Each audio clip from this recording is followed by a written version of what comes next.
Okay, we are. Hello, you're watching the raw, unedited version of Sunday Morning Linux Review. If you wish to listen to the final version of our show, please go to smlr.us. And you won't be able to watch it. You'll only be able to listen to it. I just thought I'd... The Sunday Morning Linux Review with Mary Tomich, Tom Lawrence, and Tony Bemis as the Beaver.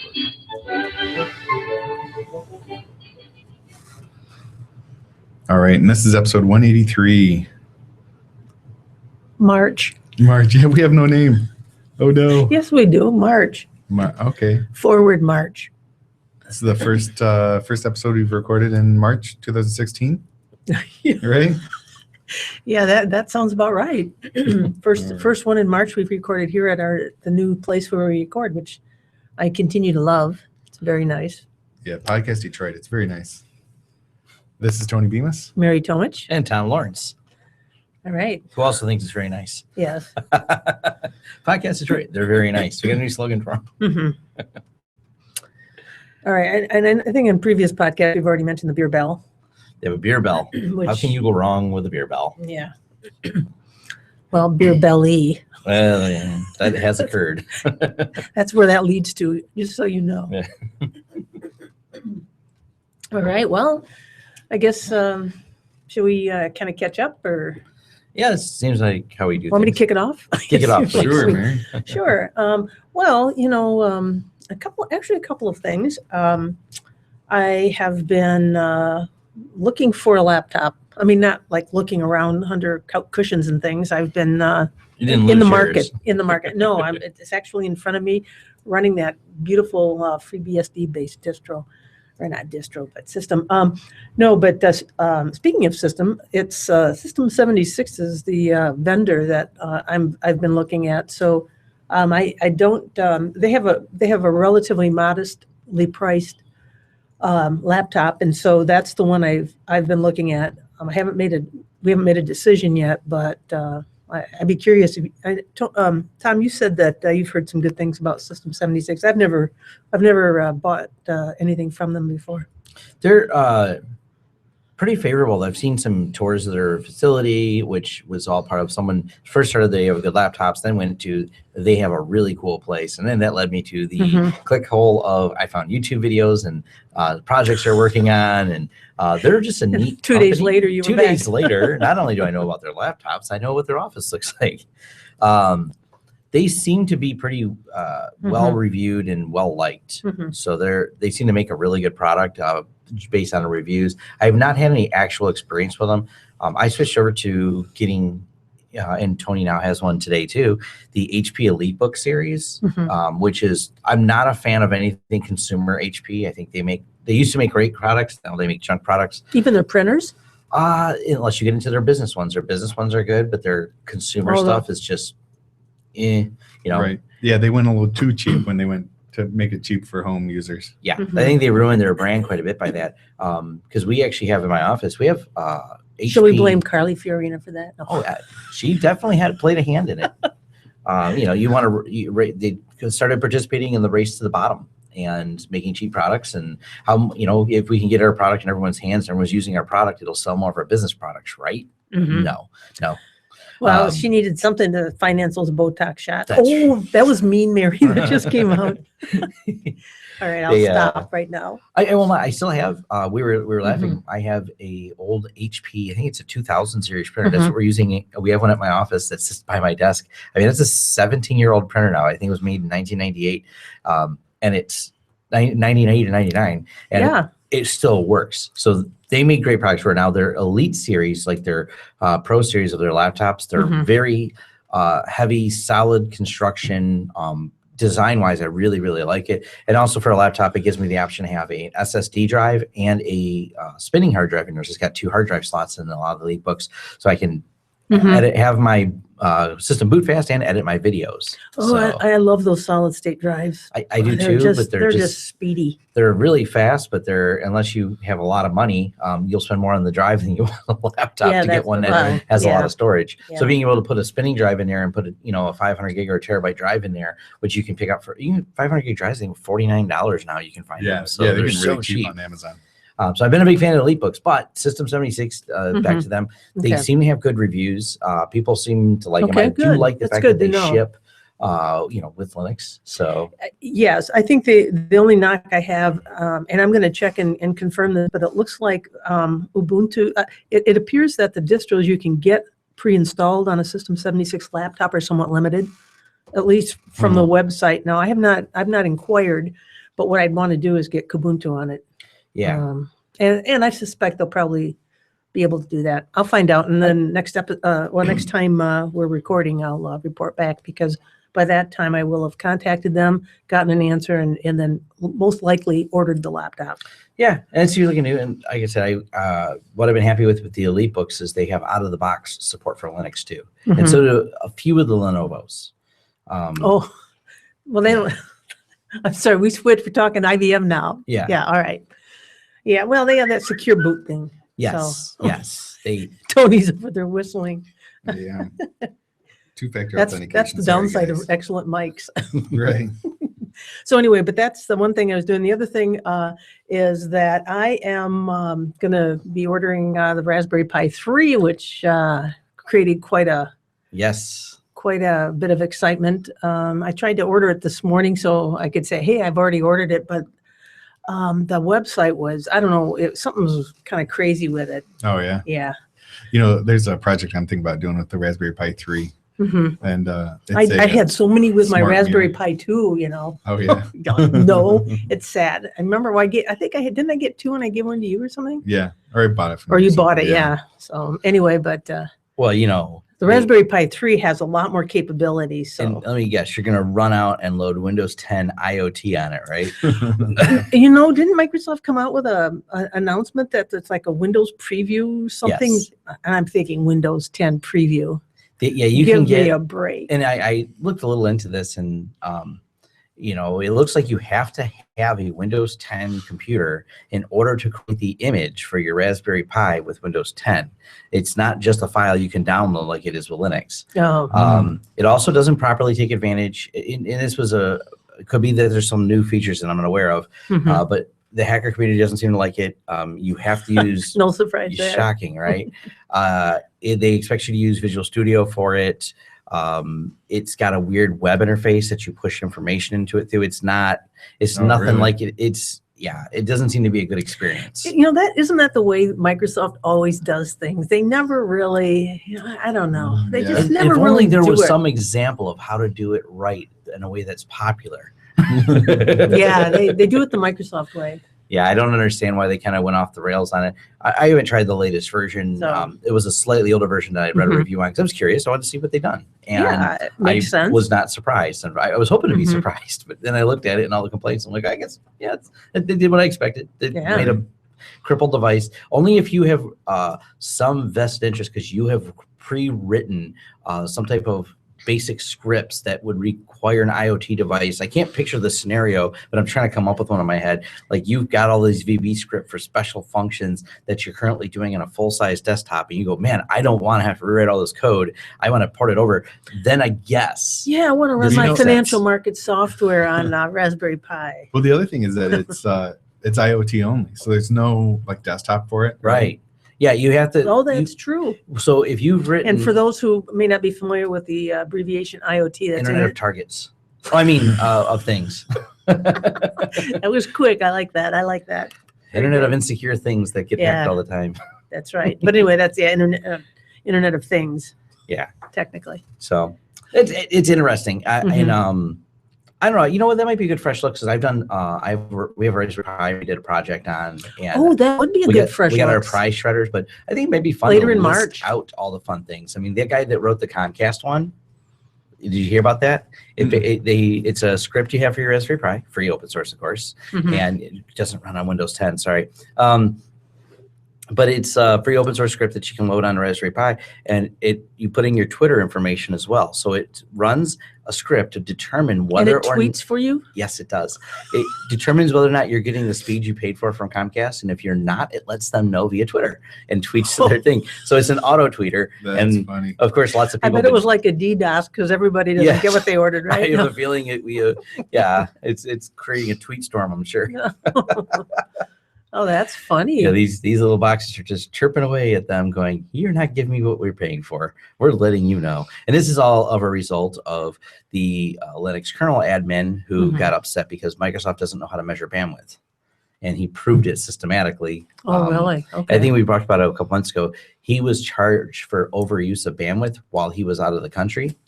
And he had taken Well, he had to quit running those torrents. he unplugged his cable modem and did a okay. time-lapse video with a timestamp on it and was auto recording all of it to show them that not only was he not home, but his cable was unplugged, and they still said he went over bandwidth. He's like, you're not even measuring my account. You can't be. My cable modem is unplugged. I smell Yeah. a class action lawsuit. Yes, because Microsoft's sending these people overbilling charges. A lot of people are complaining about them because they're only, for now, like $10 for going over. But if you can't measure the bandwidth properly, you can't charge people over. You No, have you to. can't. Yeah, I mean that's very, very wrong. Please, I agree. even I get that. Come Yeah. on. So, okay, well, we finished with what I was doing and then some. All right. So who's next? So Tom, what'd you do the last couple of weeks? What did I do the last couple of weeks? Well, I finally graduated. I am now part of the Goldman Sachs Alumni for Business. We should have Yeah. had some canned music, Tony. What does that mean? Congratulations. If there's any business owners listening and you've been in business at least 2 years and have a minimum of 2 employees, Tom will consult with you. I will consult with you. No, actually, you can apply for this free program. And the brief overview of the program would be it's a mini MBA program. And Goldman Sachs is basically giving this away for free because they want to Mini see, and not micro. not micro. It's an MBA program that lasts, I forget how many classes, but there's not a lot of classes. It's pretty Okay. intense. The classes, I learned a lot. I bet you did. Well, Well, you're just gushing with excitement, Tom. Yeah. I can tell you learned a lot. I am smarter now. Well, you always were. I am but no less you're even dumb. more smart, more smarter. More smarter now. They did not have an Excellent. English or linguistics class. Hey, But it's a free program. You can look it up called Goldman Sachs 10K. It actually started as a women's program where Goldman Sachs set out a goal to get 10,000 women entrepreneurs around the world into business and help them start companies. and that's what Hillary Clinton, when she gave those speeches at Goldman Sachs, that was some of the stuff that she talked about was their diversity and for all the grousing about her speeches to Goldman Sachs, that was one of the main topics that she had covered during the course of those speeches. And I actually read into this. You can look into it. They actually went over to some of the Middle Eastern nations, and they have helped diversity there. They have That's helped great. women start businesses. So for the evil empire that a lot of people perceive Goldman Sachs, and I'm not denying any of them for being wrong, for maybe they've made some choices at Goldman Sachs that did not fit well with Well, it's a public. different division. Let's just to say that Yes. the financial division that bet against their own clients, that's the evil Yeah. part, and they do some good things. Well, they took advantage of the system that they helped create. Mhm. So yeah, that is what it is. On a good note, some of that money has gone to programs like this, and they're absolutely free. If you qualify, there is nothing you pay for this. That included a whole women's program. I mean, they really helped a lot of women. And something I could tell, because statistically, I know women own less businesses. I'm in a class that was almost 50% women for the small business class. Even though Wow. this is anyone with a business can qualify, Mhm. there was a lot of diversity class, which is nice. It was not a bunch of people like me at all. It was mostly, it's a lot of small business owners, and there's a lot of women-owned businesses, which is really cool. So you have a good diversity in there. Mhm. And they're doing everything for free, which is pretty cool. So Yeah, that was that's great. That's the good. culmination of these last few months that I've Mhm. been going through the class that I graduated. And that's one thing. Back to my, Well, we expect to see you on Forbes listen within about 2 or 3 years. I should have done it when I was younger, because I'm too old to make the 30 under 30. Oh yeah. And now I'm 40, so I didn't make that All list right. either. Oh. All right. Well, we'll try for the under 50. Other than that, I'm excited about PenguinCon coming up, so I'm going to be Oh, yeah, I speaking at registered. PenguinCon. I'm working on what all the details and the panels and what we're all putting together, but there's going to be some hands-on Linux workshops to teach people some Linux experience. And we're thinking about, because it's going to be 2-hour workshops, we're still putting together all the details of what we can cram in there for the educational piece. And I'm also talking to see if I can help out with maybe doing some loading and other Linux Q&A. I want to bring people away from the Microsoft, and I kind of want to make this a series of finding equivalent programs that are on Microsoft and how you can translate that over into Linux. Yeah, there's some really solid programs, as we all know. Yeah. And then you can also tell them how Windows 10 spies on them, and that'll really help them come over. Well, that's the best thing. The world has already been complaining about that, so that's why they're seeking Linux. So. I think and not to digress, well, I'm going to anyway, but wasn't there some posting about Microsoft? I think the Windows 10 not screensaver screen or something, it just starts to post ads or something. I mean, it just popped into my head, so I'm not prepared to really speak intelligently about it. But I recall some kind of ad popped up in a spot that you weren't expecting an ad to pop up. And I mean, that's the Windows 10 there's effect. so much little things in there. So. Windows 10 is actually, I probably shouldn't say this, but it's not horrible function wise. Like, no. I think they've got the interface looking so much better than it's they the have way previously. It's the way 8 should have been. It's really what 8 should have been. It's more thought out. I think they've done a nice job. I love the way they've copied a lot of the things I'm used to in Linux for a long time that are now in Windows 10. And that's why I come from that approach. I'm like, hey, look, they have features that I was used to for years in Ubuntu that have now come over. So just like the interface and the way things move around, the snapping windows. So they're making those improvements, but some of the underlying stuff is just what it is. So what else did you do? Yeah, what else did I do? That's really about it. All right. Well, that's pretty big though to graduate like that. Yeah. Did you graduate like magna cum laude? No, they don't have magna anything cum fun business like plan. that. Yeah, magna You cum got your business plan in there. Now I have to do the hard part of implementing it, which I've already started. So we're going to be expanding my company. We're probably opening a second office in Detroit. We're looking at different spaces for all that, putting it together. So downtown? Yeah.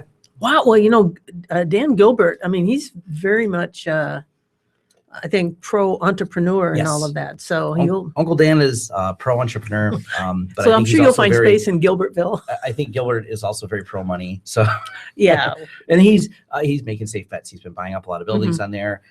He's invested heavily in companies like Rocket Fiber, and so they're lighting up Detroit. Detroit's a weird market. There's not many other major cities that have 2 fiber companies in the same area competing. So Detroit is getting lit up with fiber. Because we were so decimated as like laying the cable from ground one or laying the fiber. From... So there's a lot of good things going on down there. And I've already gone to a couple business events in Detroit, entrepreneur events. I mean, we are a hotbed of entrepreneurship. There was an article in Cranes. We are now one of the best places for women to seek jobs in tech because it generally pays, I think they said 120% more for women in tech. They want to have a pretty face around. Yeah. That's probably why I can't get a job. And I won't lie. We were at a tech entrepreneur meetup, and it was probably half women with ideas to start businesses. Cool. So they don't feel encumbered. They feel comfortable. And there's so many of them. I love it. It's like, so now we're finally getting the other half in there. So. Good. All right. Thanks, Tom. That was very informative as always. So they're Mr. Stoic over there. Right. No. You know, the other thing with Detroit and tech is, aren't we the number 2 to Silicon Valley for how much tech is in the area? Yes. And people employed. Can you believe it? A Rust Belt city like Detroit. And actually, Detroit's got a lot of good stuff going on. I mean, there's another side of it. They've told some of the people, because some of these program companies open here, they admit they're paying them a lot less than they pay there's a couple programming companies based out of Silicon Valley that have opened here. They're paying their engineers less.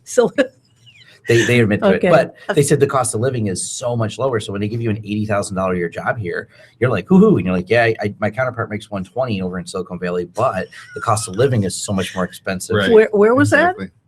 Was out in California? Yeah, California, because the cost of living is so high in Silicon Valley, so the cost of living is so cheap here. Very. I think she's trying. I'm pranking you, Tom. Silicone. Oh, silicon. I am slow. The silicone stuff is, I believe the silicone stuff is about 500 miles south there in LA, isn't it? Yeah. LA is actual silicon. I'm so sorry.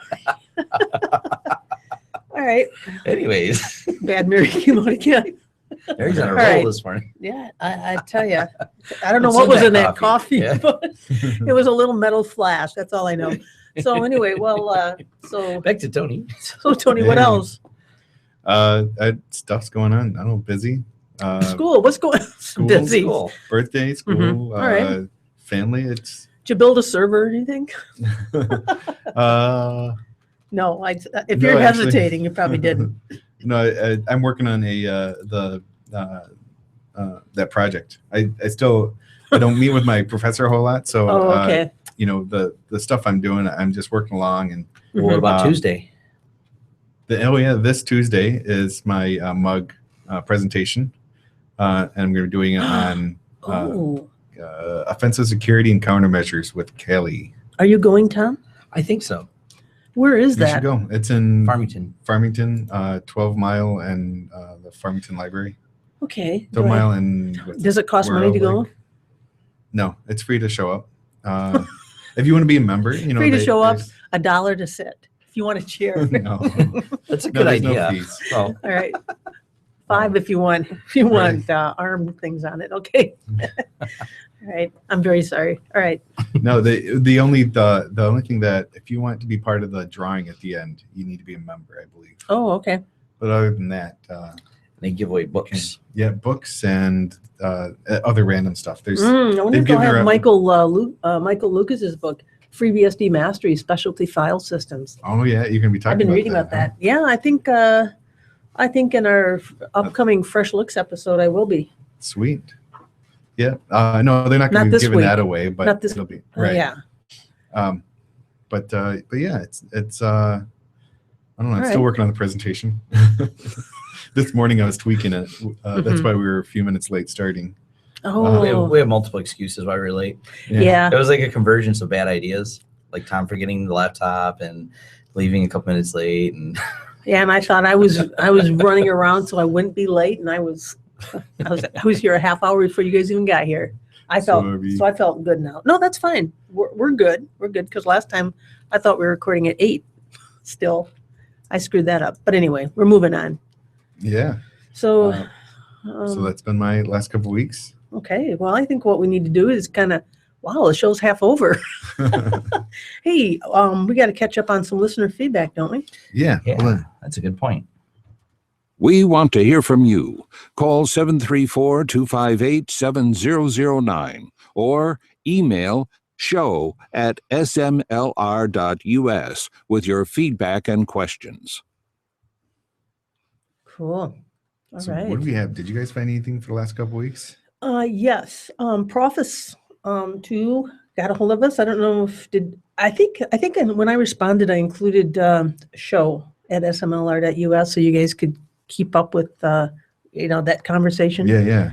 And what he had done is I believe I had talked about app permissions on my Android phone. You remember that a couple of Yeah. episodes ago. And what he wanted to do was to make us aware of something called SRT App Guard. And he then provided a link to it. I guess it's out of Germany. And it will allow you to manage permissions. It apparently was in the Google Plus store, or not Google Plus store, but the Google Play store for a very short period of time. Then it was removed for obvious reasons because it allowed you to, I guess, have more control over what apps did. So if it's just a flashlight app, there's no reason why it needs your list of contacts, Right. that type of thing. And he, according to what Profis told me, he said it debuted in the Google Play Store in 2012. And according to press reports, after one day it was removed from the store. But if you go to the AppGuard website, you can download the APK. So. All right. And it says that it's dynamic permission management for apps without rooting your device. Yeah. So, I mean, to me, that just seems like that seems like the thing I'm looking for. Yeah. And I mean, I don't want to just, if something legitimately needs access to the wireless network, then it should have that. But if it's, I mean, the great example is the flashlight app that wants access to everything. And I was talking about, I know what it was, my neighborhood app that the guy that created it basically sent it through a conversion utility that took the iPhone app and converted it to an Android app. So apparently iPhone had all these permissions, and It just wanted to assume. and he admitted that, you know, that he Well, was sloppy on his part to do that. You have individual granular permissions in the latest Mhm. version of Android too. That's a feature with the phone you have now. Oh, you know, I'm going to have to look into that. It gives you the it's funny if you and maybe this gives more control than that does, but I really liked it because it has it asks you, do you want to allow this program to do this, and you can even keep the program working and say no to those things, which is pretty cool. Yeah. Yeah, that is nice.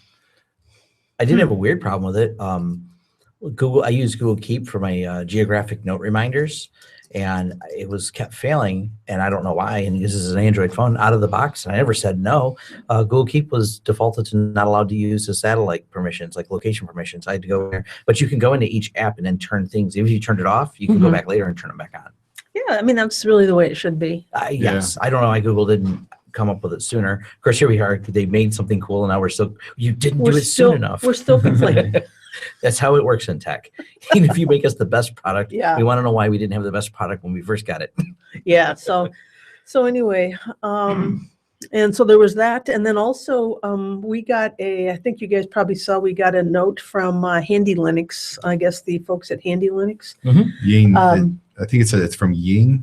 Y-E-A-N. Yan? Y-A-N. Yeah. Yes. Just to, I think it was just to let us know about Handy Linux. What he probably doesn't realize is I think I reviewed Handy Linux maybe a year or two ago. But he just indicates that it's a French-English distro for newbies in the Debian way of life, not Ubuntu derivative, pure blend of Debian with personal repo. And then he thanked us for reading it. So anyway, but yeah, we reviewed it. I think, as I recall, I found it to be a very serviceable distro. So, All right. because I think it had the hand with a little Debian swirl on it, as I recall. Oh, yes. So, I agree. Anyway, those are two that I had noted. Any other feedback that you guys have got? I don't see any. I'm looking through on the website right now, and I don't see any there. Okay. Yeah. All right. I guess that must wrap it up. Yeah. Well, is it count as feedback that we made a list? They emailed us. Oh yeah, they did email us. Yeah, we made in the top 7 list of podcasts that all Linux users should listen to. We were number 5. There are a total of 7, right? No, Yeah. just kidding. Well, 7 They're in the all list, listed. yeah. Yeah. But we weren't number 7. Right, we were number 5. Yeah, you know, I think And we did not know the person. and we that need was- to change our name to Us Sunday Morning, because then if they sorted alphabetically, we'll be at the top. Yeah, there you go. But yes, we made a list Or that AAA Sunday. moving up in the world. Yeah, that was kind of cool. Yeah, it was exciting. Just goes to show time you've classed up the act. I've classed up the act. I'm trying. So yeah, we got that one, and that was it, I think. Yeah, well, the website, what's that URL? It's It's foss.com. yeah, I it's think. foss.com/Linux-podcasts. Mhm. And that'll be in the show notes. Cool. Oh yeah, thanks for posting in the chat, Tony. Yeah. I'm trying to do a better job of monitoring it. All right. So I guess we're going on to Distro Fever, where we cover the latest hot distro releases and news. Boy, that really got me excited there just listening to that. All right. Whoa. And actually, I am excited about several here. The one I'm really excited about is FreeBSD. As you know, FreeBSD just released their 3rd. Actually, no, it's their first release candidate. I'm behind. That just was released yesterday. So that can only mean one thing. Before the end of the month, we're going to have a new FreeBSD 10.3 release. So I'm very much looking forward to that. They're just working out all the little minor things that they typically work out. Yeah. So. And then Solus 1.1 was released. Mhm. So you did that. You did the review a month or two ago about A while back. Solus. Yep. Yeah. Oh, yes. Remember in the partitioning problem, I am willing to bet, I didn't have time to take a look at this, but I'm willing to bet they got that fixed. as you recall, I couldn't create a separate home partition, and I was groused about that. Yeah. And but I wasn't the only one who complained. There were All right. several complaints about it, which to me seemed like a very basic thing that you should be able to do. But you know what? That's something happened, and now they fixed it, I bet. So Yeah. the other one too that I was noting here was Netrunner. The thing about Netrunner that I really like, and they also note it here. Well, first of all, they released this version, the rolling version, without the KDE PIM package or suite, and I've never been a user of the KDE PIM suite. That's I think Kmail and the contacts and all of that. Oh yeah. That kind of personal information. Not personal information, but it's just that kind of contact management, all that stuff. Right. I've never liked it because I think they run some services in the background that used to slow down my computer. So that was why I hated it. But what they're doing now is they're making it an option. If you want to install it, you can, but they release it. Netrunner's releasing it without it. And Netrunner, one interesting thing about them too, that because I went to their site and took a look at this, they've got two versions. They've got the rolling version, which is based on Arch, I think it's Manjaro, I believe it is, and which is based on Arch. So kind of all those paths lead back to Arch Linux. And then they've got their other version, which is Kubuntu based, or Debian Kubuntu based, which is not a rolling release, which is released on more of a schedule. So Yeah. it's interesting that they have two. Well, some distros have two like that. One's a rolling release and one is more of a scheduled. But then they're both based on the same underpinnings. Yeah, normal are, but yeah, this these being on guys, two different distros, yeah, that's interesting. Yeah, I thought it was very interesting that they've really kind of gone in two separate. It's almost like they're covering their bases. I mean, Right. they want to, which I sounds fine to me. Yeah, no, I think that's a really good idea because somebody that likes Arch and they want to be on a rolling release, this would be ideal for them. And especially if you want to be a KDE user too, it's right up your alley. Yep. Where I think normal Manjaro is isn't that the old version of GNOME, or what's like a Mate, if I remember right? Or I could be Yeah. wrong, but it might be just GNOME, and they have a Mate version. Yeah, what they've done here though is they've released this Manjaro based is using the KDE Plasma desktop, which I have to admit is getting better and better with each update that I get. When it first came out, I had tuned KDE 4 it was tuned so perfectly to the way I worked and everything. I loved it. And then 5 came out and it was a step backwards, and I was crabby about it, but I just thought I'm just not going to get too crabby. It'll come along, and it's really starting to come along nicely. All right. So anyway, but that Netrunner was the other one that I was in a fever over. Yeah. I saw a couple that interest me. One is the Porteous kiosk. Porteous kiosk. Yeah, I saw that. That's been released. I never have a use case to put it into use, but I always So you're not going to think open a it's web neat. cafe and Right. hey Tom, there's your business thing. Web cafes. Web cafe and use Porteous kiosk. Well, you should throw a couple of these in your downtown office. Yeah. And then when Yeah. people are coming by, they can get online and check their mail. And then you say, hey, while you're over here, why don't you check out this and this? And, Yeah, yeah. or And they then- can bring their computer in to get it fixed. Tony, and we'll come down there and we'll be shells. We'll just act like we're just there to do that, Right. and we'll say, hey, if you use these guys, they're great. yeah, but it's really cool because it's a web kiosk distro, and all it does is the web. So Yes. that's neat. I like that. I don't see it in the list here, but Galium, which is the Chrome replacement for Chrome OS replacement on the Chromebooks, is in its 1.0 release now. Ooh, Galium. Yeah. I don't know if I've heard of that one. I might even It get, rings a bell, but that's about it. Yeah, we'd just a actually small bell mentioned going it, off and in the back of people my going, mind. well, what usefulness does it have?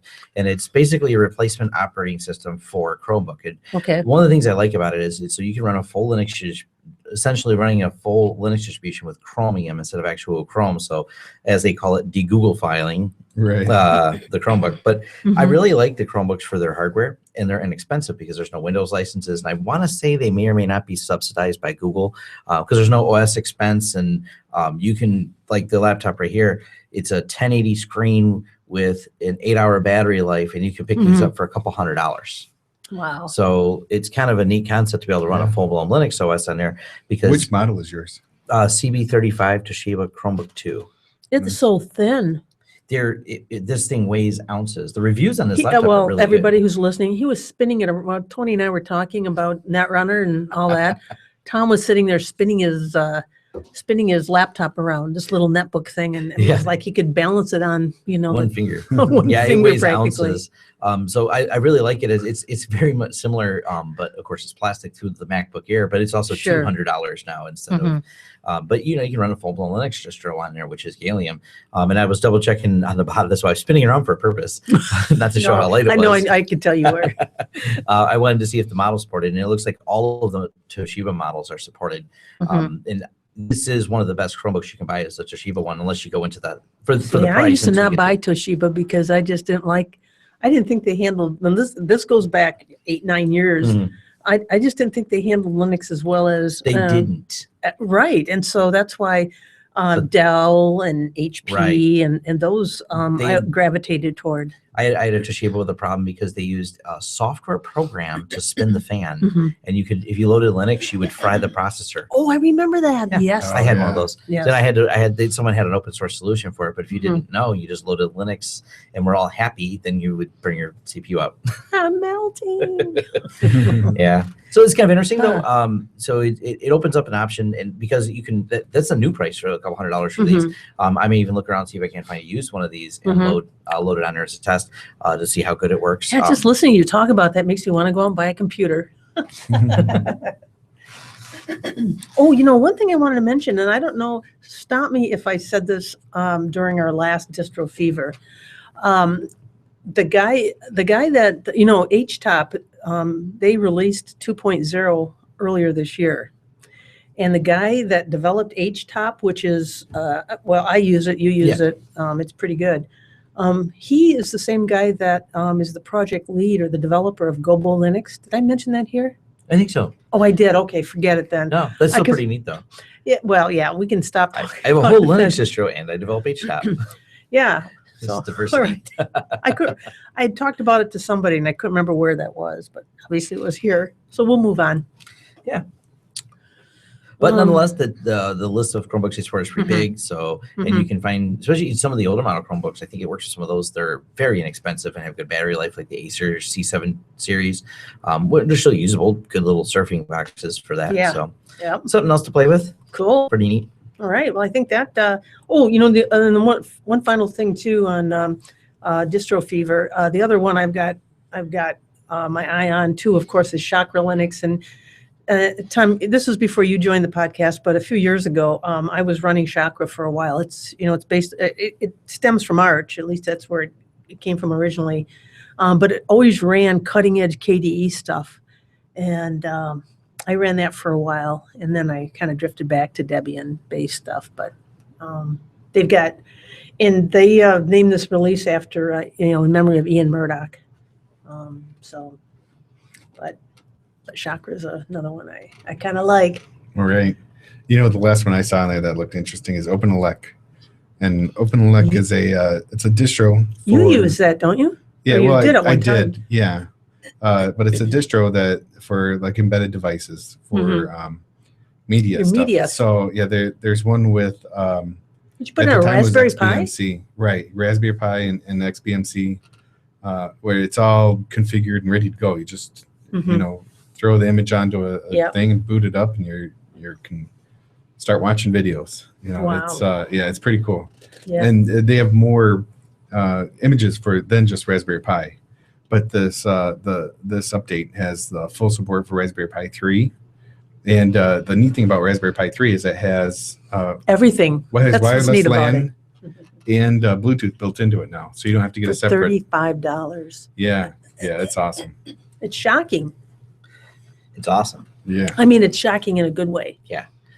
Well, and as processing power becomes less and less expensive, that's really, it's not just software. People have known, and we're getting better at writing good software, but as the processing power becomes available, they can do more and more things with it.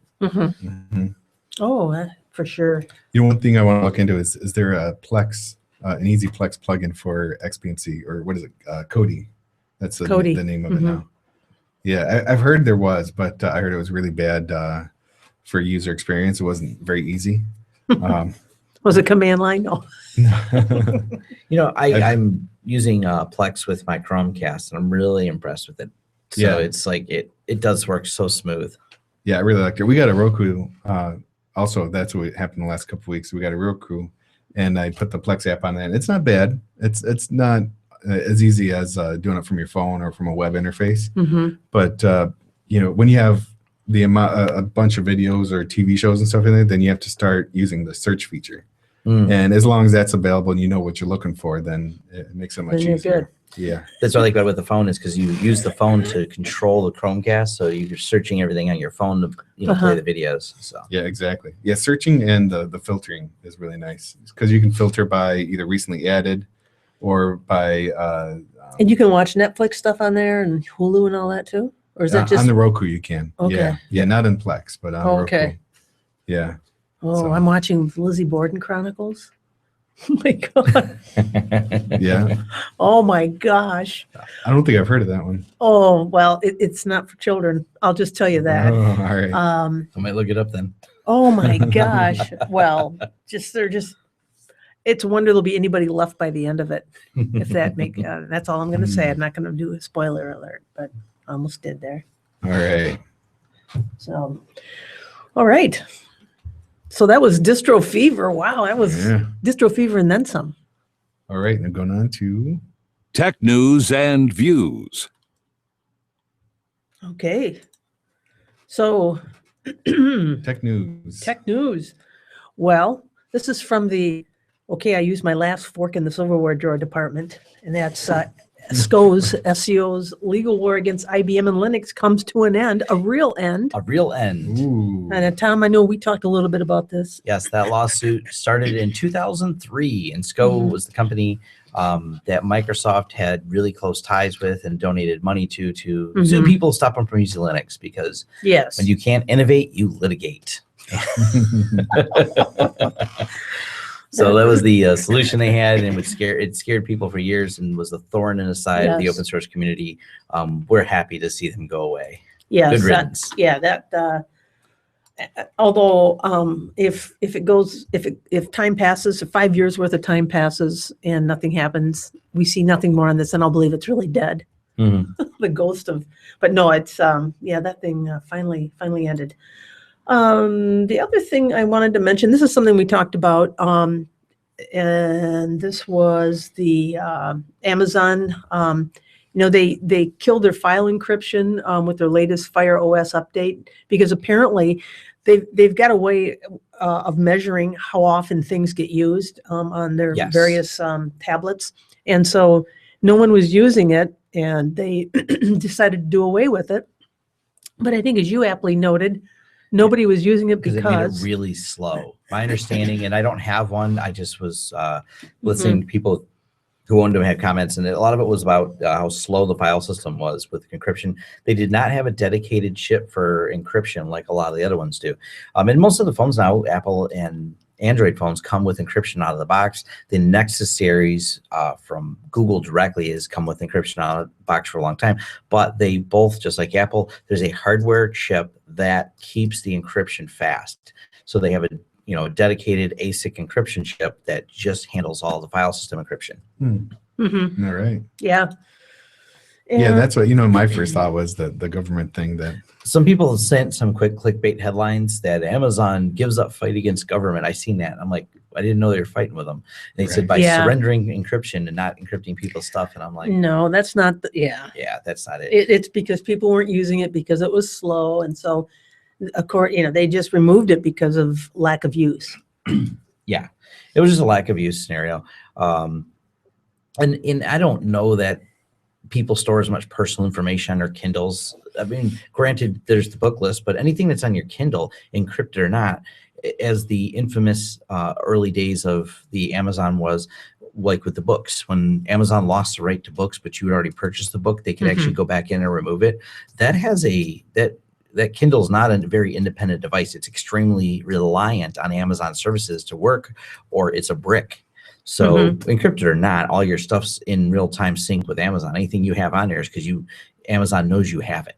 Right. So yes, I don't really think it's as much a secure issue. yes. I agree.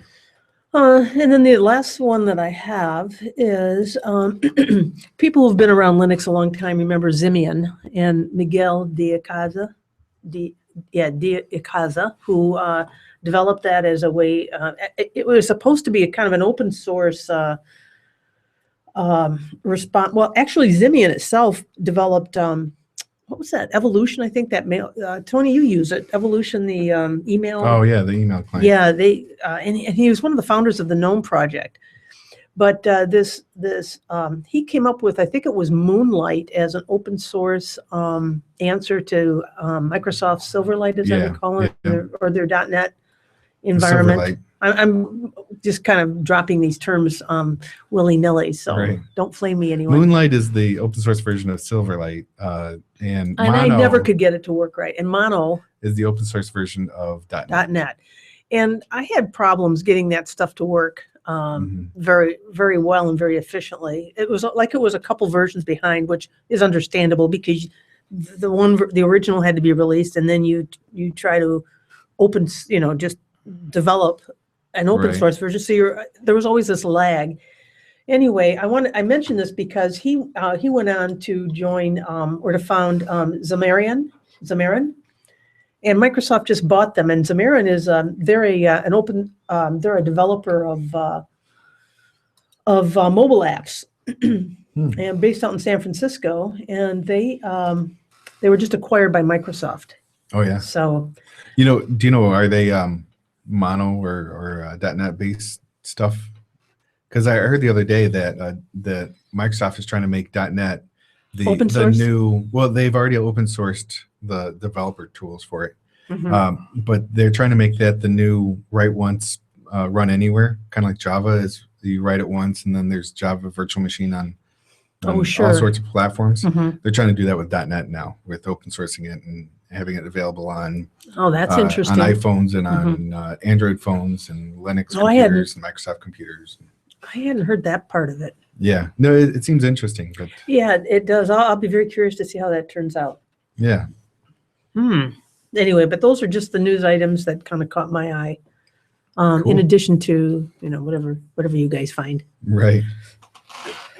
Now, the one thing I see that I heard a little bit of teaser on Security Now. They were talking about it, but he didn't go into a deep dive on it. Is the new Drown vulnerability for SSL v2, and Drown? Yeah, DROWN. This is the Drown attack. Yeah, it's encrypting RSA with obsolete and weakened encryption. Because you can't have any cool hacks without a logo, a website, and a cool name. Right. Heartbleed, Drown. Right. And they're saying it's not getting as much press. It's not as bad as Heartbleed, but it's still a downgraded attack. It's funny because it's one of those things. And I was in the forums right away, and I'm like, isn't this an expired protocol that it's attacking? They're like, yeah. And a lot of the banking industries, they've disabled that protocol years ago. Okay. But it is an attack because a lot of people just say, what protocols do you want? Well, I don't want anyone not to be able to access my website. So all the protocols. Sure. Yeah. So someone finally, and it was bound to happen, that an older protocol, they would figure out a way to do a downgrade attack and do it. And they found flaws. And, I think it was a 7-year-old protocol or 8 years. Something like that. Okay. It may as well be 100 years old in web technology. Yeah. Yeah. If you're still running an SSL, then move on. It's because SSL is the old. TLS is the new encryption. It's still HTTPS. It's encryption. It's much more secure than SSL. So that's move right. on. There's very little people, if any, that are still using it. It's considered dead now. Yeah. That's right. And I know you really want to support those Windows XP people and Windows 98 people that come to your website. Windows 98. But it's time. Oh, there's some JavaScript app out there that allows you to run Windows 98 in a In your browser. browser. I did. Oh, yeah. I That was fired fun. it up. I did too. That's funny. I relived And a my bro- nostalgic Windows 98. Oh my gosh! And I checked to see what version of Internet Explorer was in there. Internet Explorer 5. Oh, So it was a I trip down remember memory the lane. I remember the big upgrade to Internet Explorer 6. Ooh, that was exciting. Oh yeah, I remember that too. We'll have a reminiscent fresh look sometime. Oh, Right. that'd be kind of fun. Someone did a really fun review of some of the really early versions of Linux. Someone loaded and did like a full-blown OS review of like, I think it was Ubuntu 5 or 4. Really? It was really cool. And they did it just like they do a normal distro review. And I thought it was really clever because it was neat to see how far we've come. Yeah. Some Yeah. of it was me going, I remember when I had to suffer through that. and then, I can't get wireless. it to was so work. hard for me to tell people, this is the future, Tom. That looks awful. And why does it keep crashing on you? Right. Why do you keep opening up a terminal to close it? I Yeah. don't care that your windows can wiggle. That was cool though. That was cool. That Wobbly it was windows. cool. wobbly windows, which I still have enabled. Yeah, Yes, I always modify my Ubuntu installation to make the windows wobble. that's cool. It's a throwback thing. Yeah. Yeah. Back to the news. Do you have more news, Tony? Yeah, a month or two ago, we talked about Cisco had a backdoor flaw that as all the other backdoors were coming out, Cisco has also found that they had some in their Nexus switches, and they have a fix for that. So Oh, good. make sure you get your updates done. Although usually Nexus 3000, 3500 series, that's like the core of your network. So it's kind of hard to throw in a new update. You have to do a lot of testing and make sure everything works right. Yeah, that's always scary. Right. But if you have the money to run a Nexus switch, you should have a lot more security between you and the internet. Hope so. Yeah. Anyway, so I think that was about it. Well, I'm ready. Yeah. So are we. Buckle your seatbelt, Buckle your Tony. seatbelts. I still keep up with, and I don't play a lot of games, so I still keep up with the gaming news. And I was a huge fan forever of MAME, the Oh, multi-arcade machine emulation. yes. Yes. I saw that. I'll let you keep Now, going. they have been technically kind of open source for a long time. So saying MAME is now free, people are going, wait a minute, it's always free. They got GPL. And they had some special, they had their own previously licensed, and it would keep them from allowing to produce cabinets and things like that. So people who wanted to really get into MAME manufacturing of the machines and hardware, the ROMs are still a whole nother issue. Where when get you the say ROMs from. cabinets, you're not talking cab files. You're talking physical cabinets, like the old school arcade machines. Okay. And a lot of people have built them, but there's doing it commercially becomes very tricky because of the way the license work. This will open up actual production of some of these. And do you know what license they're using? B&S and D. Yes, they Yes, are. they are. The BSD license. All right. Yes. So- So they have a BSD style license, and they have this is going to open up an opportunity because there have been some kits based on Raspberry Pi and others, I was just thinking that. Like, Yes. oh, that's what I could use. I could just create Yeah. this. and they can get the images, but this Get is out a where saw and a hammer and make a cabinet. well, there's actually some really cool maker kits that you can get the cabinets, and there's sticker Ooh. kits you can get for them. Look them up, and then they base them off Raspberry Pi. I That's will. really I cool. will. So it creates basically something that's a tabletop arcade machine. Yeah. And this has been a project I've been wanting to build. I'm going to build one this summer. Get my kids involved to try and Oh, hopefully. what a great summer project. Yeah. Keeps them out of trouble. And they like Yeah. video games. This just seems like a Yeah. win-win.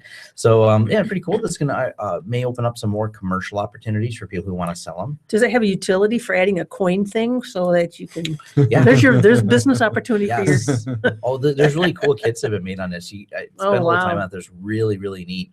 They have entire boards for the joystick and Oh, emulating it. It's I really should- cool. Now that I have more time on my hands, I should look into that. And it's fun because I love those old games. And it's got a button to emulate the quarters. Was it Galaga? Is that Yes, one? Galaga. I Oh, love that game. Galaga. Okay. Put that right next to your internet kiosk, and then you have lots of people coming in. Think about it. I could sit and play Gauntlet forever. And Oh. I love that game. That's still one of my go-tos when Mhm. I travel. That's the only time I really play any games is when I travel. Frogger. I get out the old emulator games, play them. So nonetheless, MAME is free now, which is great. Yeah. There's another project called Shash, SHASHLIK, Shashlik. I'm horrible at pronouncing things. Someone correct me if it's pronounced differently. It is a open source program to bring. It sounds all right to me. Sounds all right. It's a open source solution to bring Android apps on your Linux desktop. So it's still It's like a little emulator. it's an emulation, Okay. so you can load the apps on there, which is pretty cool. Mhm. I haven't had a chance to play with it. Looks like there's not 100% compatibility with some of the apps. Some work, some don't. But it's a cool concept, and I think it'd be kind of neat because if you have Ubuntu phones, which I'm hoping we're going to see at some point, some open source phones, Yeah. but I still have that killer Android app. I Okay. can then pop open that and run those within a session within, Sure. and that allows you to very much sandbox and control what the Android apps have. So I think that's conceptually, I like where it could be going with this, and it might just be cool to have a window opened up because I really like the way some of the apps work. I wish the web interface. It's rare you say this, but I look at the way certain apps and I go, I wish the web interface was as nice as the app is. Oh yeah. And Mhm. so that might be where I have a whole nother window and just run that over there on my Linux desktop. I'm going to do some playing with and testing to see how good it is. My understanding is it doesn't run all the apps, but they're getting there. And guess who bought an SSL certificate? Linux Ooh. Mint. Linux Mint. Linux Yeah, Mint. February 23rd, they made a purchase. He did a good blog post that they're going to be focused more on security. They're mitigating it. They're doing this. He's got a list of steps you can go read on the blog. Yeah, it was pretty embarrassing. It's embarrassing, but he did right on it. But he did, yeah. Yeah. Exactly. He fessed up to it. He, said this needs to be done, this be done. So that's then. And I think that's what people will be left remembering is that, yeah, it happened, but he took care of it right away. So, Yes. and with a new effort on and being security focused, I mean, that just means more good things. Yes, I like that. So he said what he did, what he knows what was wrong, identified it. So there's a lesson learned. He's being public about it, and he's moved on and updated security. Good. Exactly what we love to see. So we're all happy about that. Mycroft, we talked about that several months ago. Mycroft is the open source implementation of voice command for your office or home, any automation stuff. So Mycroft is and we remember we had the debate about IoT. Yeah, it's so you can show your IoT devices, and because it's an open platform, you can develop upon it, and they have this cool little box with a speaker in it that you talk to. Hey, Mycroft, or whatever they're going to say to it, and then it can talk back to you and look up information. They are going to be shipping it based on a Raspberry Pi 3. Wow. So there's your first Raspberry Pi 3 project. Okay. And they also joined. I'm not connecting anything to the internet in my house except for my computers. Oh, come on. We need more listening devices in our house. Yeah, that Comcast remote that you can speak to. Exactly. Oh man, I tell you, people are dumb. They just they'll just put all that stuff in I there. admit I got an Amazon Fire, and you can talk to it. Mhm. And I'm really disappointed. If it didn't crash, it's crashed twice on me for no particular reason. So I don't think it's a good listening device. I've had to reboot it twice now. And we've only had it a month. Anyways, Okay. so Mycroft also joined the TechStars Tech Accelerator program. Mhm. So they got picked up by them, and they're doing some code sprint to really beef this up and create an open source competitor for things like Amazon Echo or any of the other listening devices that we put in our house. So, but either way, it's a pretty cool project. Excellent. Open source electrocardiography, the heart monitor. Okay. Cardiography. Cardiography. There is a project. Excellent, Tony. Yes, there is a project on GitHub for this. It's called the. To build your own electrocardiogram machine? Yes, it is. It's called mobile ECG. And we'd actually talked about this at our last, if you remember, she happened to be an open source developer, and I want to say she's a kernel contributor, and she made the assumption that her pacemaker would adapt to changes in her life, which specifically being pregnant, and it did not, and almost killed her. Oh, okay. This was a point of, I can't look at the code that drives the thing that saves my life. Mhm. And she goes, if I had the ability to, it could be examined, it could be looked at, but it's all proprietary, closed source, and they had a code flaw that almost killed her in a device that's supposed to save her. Wow. So it was, it's a lot to think about. So there's a push to create more open source medical devices. I know at Adafruit Industries, there's a couple people working on a project for open source diabetes monitoring and things like that. Okay. So, because one, the margins are absolutely astronomical on a lot of these medical devices, but being open source would allow people to tinker with and kind of start building your own devices and be able to monitor things themselves and understand themselves. So this is a really cool project. He has some of the information. I think they're putting together a Kickstarter for some of the hardware, but it's going to be very affordable. So if you just want to do your own heart monitoring, you can. There you go. Wow. So it's a pretty neat project. I'm going to dig more into to see what other open source medical projects there are, because I think this could be, there's probably a lot of work going on individually in those communities for doing that. I know my friend who's a Linux programmer and a diabetic has been watching the ones that are going on over at Adafruit Industries, because they're actually developing the hardware for better monitoring, because he has the diabetic pump and he says, it's closed source. I don't know what goes on inside this box.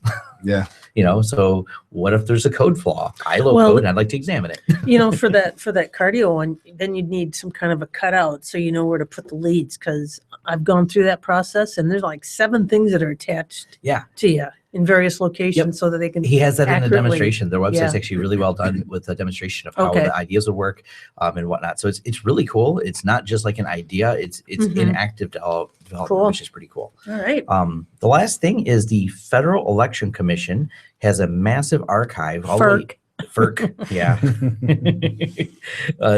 They have a campaign finance data archive. This goes back to 1980. So you can find out who donated what all the way back to 1980 to who. So who's funding who. So you could find out if Donald Trump did donate to Hillary Clinton in 2008? Yes, you can. Now, what makes this even more fun, and why I'm even talking about it here, is if you go to GitHub/datahoarder/FEC_individual_donors, they created a series of command line scripts that will help parse and organize the data so you can create things of this. Really? So yes, they've already had a lot of comments of people using it, because I mean, the government presented the data, but they did not do anything useful correlations for it, but at least the data is there. Well, you know, that reminds me of when I had to request, I had done some work on some tech work on some little political campaigns and some other things, and I had to request data of all the list of registered voters. So you'd think that you'd get a nice text delimited.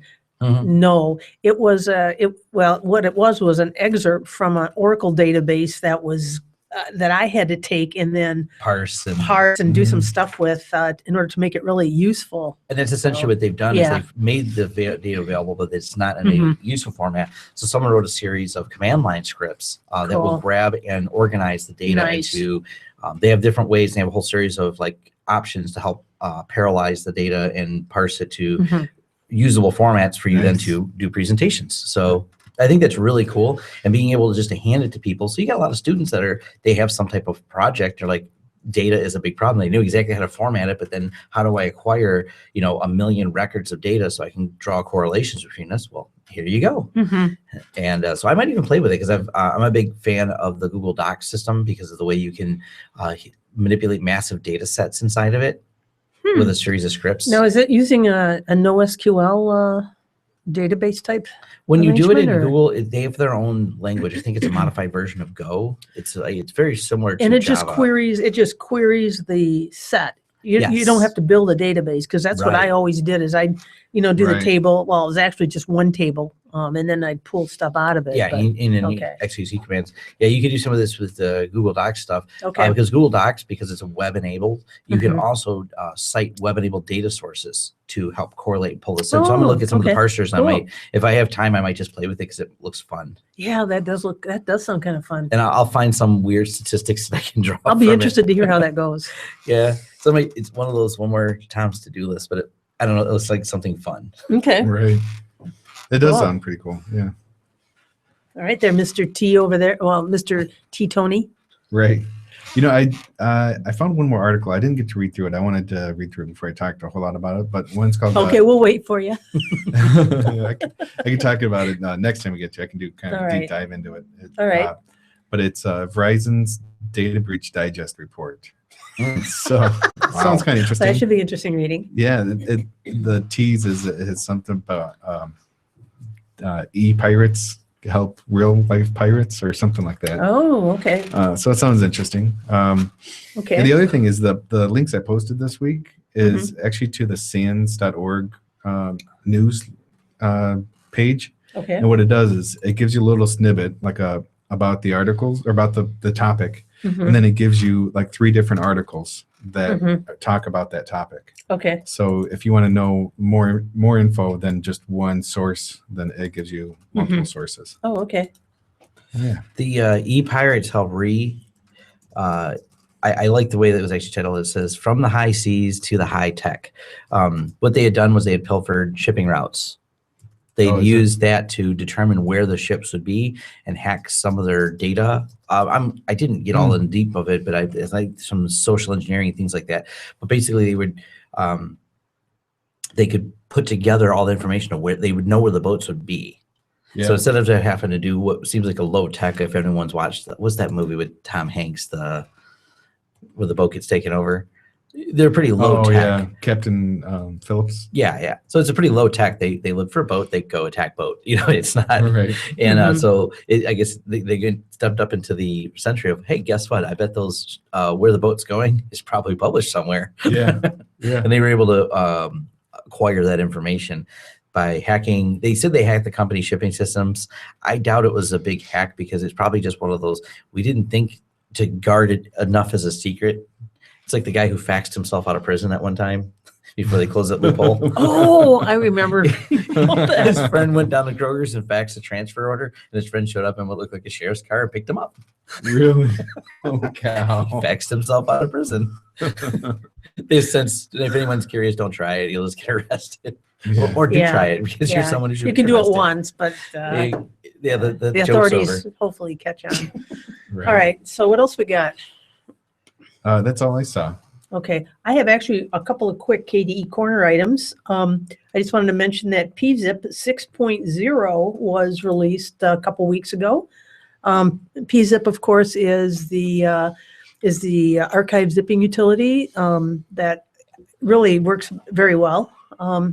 Also, I wanted to mention that K-Ink-FS, that flows off the tongue. It's a graphical front end for is it EncFS? ENC encrypted. Oh yeah, the encrypt-FS. Yeah, it's a graphical front end for it.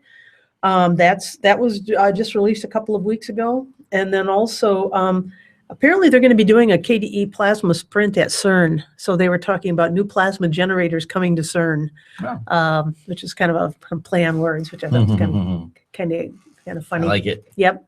And then Area 51 repository, which is the KDE and FreeBSD repository. They just updated the Plasma to 5.6 beta, and then also their KDE frameworks was just updated to 4.14.9, which I think is beyond what the KDE project is releasing. I think they've got some other little customizations in there. So, and that really is what I've got for the KDE corner. All right. Thank you, Mary. Hey, you're welcome. All right. Just another plug that we'll all be at PenguinCon this year. We'll be doing a recording in the Podcast Detroit suite, which and that's different than what we've done in the past. Right. In the past, we've been in one of the convention presentation halls at 7 a.m. Right. Having to set up the whole thing and tear it down. Yeah. So what we need to do is we make flyers, tell everybody where we're going to be Sunday morning. Yeah. I can help with that. Sweet. We're going to have ribbons. I'm doing a separate presentation on, I think we talked about this last time, but on something security. Something. I don't know. Security for the yeah, and you're still working on your slides, I bet, aren't you? I am. Yeah, and I did reserve our spot. I don't know if you've seen they had a posting to reserve it, and Dave let me know that no one else is reserving it for 8 a.m. on Sunday. Right. Don't worry. Yeah. Oh, great. Excellent. Yeah. So we'll be there. And there'll be. Well, are there chairs in that area to watch? I would believe so. Because they're going to be broadcasting all weekend. Oh, okay. Yeah, you can come in, hang out with us, and then it'll be a more intimate area. You're talking the audience. The audience, yeah. And I thought you meant I could hang out with you. All right. Right. The nice thing about not being in one of the presentation halls is that it's being in a suite, which is actually just like a hotel room or So you one of can the have hotel beer in there? suites. I'm not sure which one they got. But Yeah. yeah, well, we can have beer. We can have. And you don't have to have a pass for the convention if you want to come and see us. Oh, that's so you good. can just That's come a good on thing up. to Yeah, know. 'cause- yeah, you Yeah. want to get up early on Sunday Right. morning and listen to Yeah, a you don't have to review of remember- Linux. I recommend going to a convention it's a fun time. But if you're not into the convention scene, you're like, I don't like people, but I like these guys on Sunday morning Linux review. You can just come to the suite and hang out with us. That's right. Yeah, and what is that? May 1st? I don't have no idea. I don't know. It is. Yeah, May 1st Okay, at 7 a.m. in Southfield, Michigan. 7 a.m. Or I thought it was 8 8. Sure, 8 a.m. Sorry, All right. Me and Tony are staying. Are you staying at the hotel? I'm not. Okay, I am. I'll be at the hotel, so I will be there. I Hmm. may or may not have gone to sleep depending on how Saturday night goes, Right. All right. Well, okay. Well, that's good. but I will be there. All right. Well, I think we're going on to our outro music. The outgoing music for this week's show. And what's coming up before our next show is St. Patrick's Day. So I found yes. some The wearing the green right and the drinking the beer. oh, that's what I found one song. I grabbed just a Celtic Mhm. folk song. Oh yeah, that's But what- great. There was one I heard the other day that was a Celtic drinking song. That's what I should find. That would be appropriate too. How about I'll play this one now. That's right. 'Cause Let's see.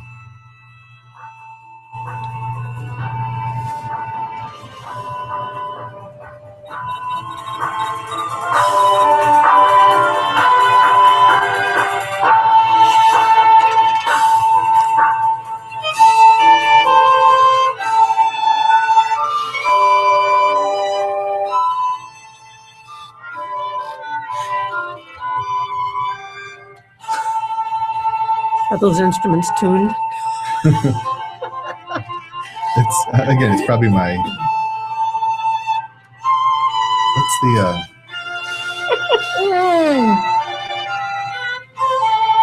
Here, let's try this one. What's this one? Let's try this one. All right, let's try that one. Nah, probably not. What's that song? What's the? All right, ladies and gentlemen, we will have a song by the time you hear this. The final version. There we go. I think this is probably it. If it's in English.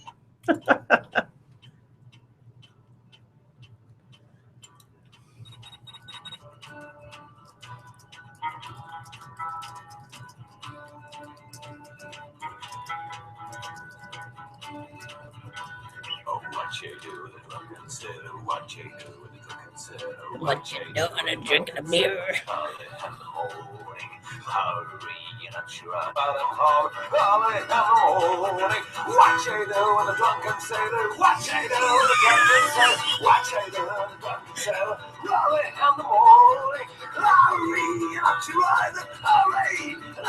All right.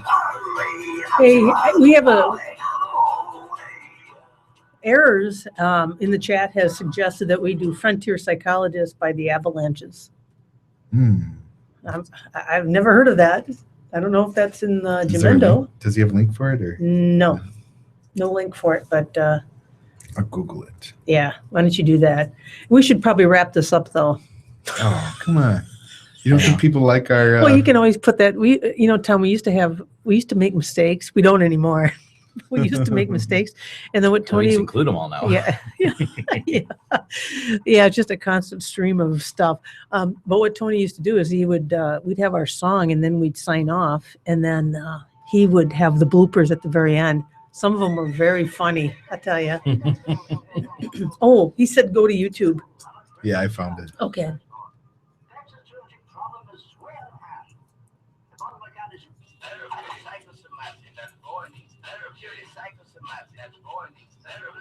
I'm liking it. I'm liking it.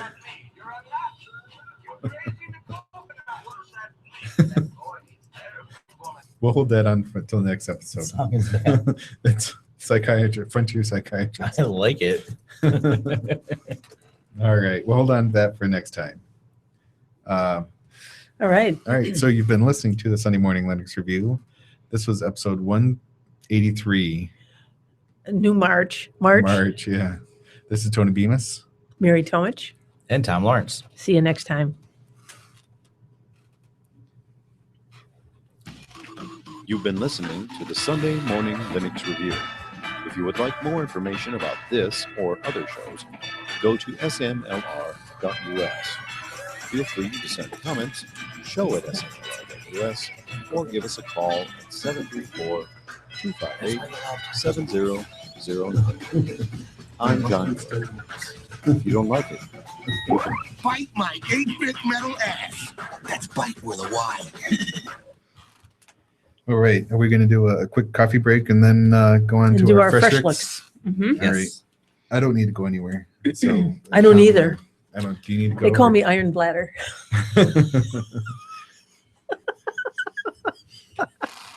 That's not going to be on any show, is it? it's on YouTube. Well, yeah, but who's going to listen that far in? All right. Hey, what are we going to, okay, I think I told you I'm doing Apricity OS is my review. And then I'm going to talk about Michael Lucas's book, Specialty File Systems. Yes. All right. Oh, connection problem. I was going to try to play it off of here, but You can't do it? I can't. No. Here, let's play a little bit of. Oh, Are you going to go, Tom? I'm gonna use the bathroom. Okay. Where's let's play a little bit of music while we're waiting. Mm-hmm. Where's my play?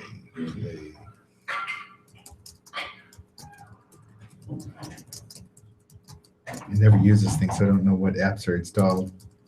The music player. Where is that? Oh, there it is. Music.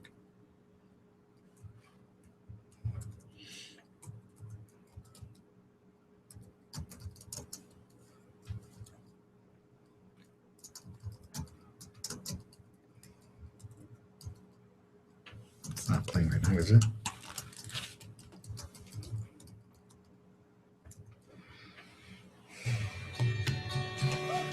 Something's playing. Yeah, this is Bread Sucks.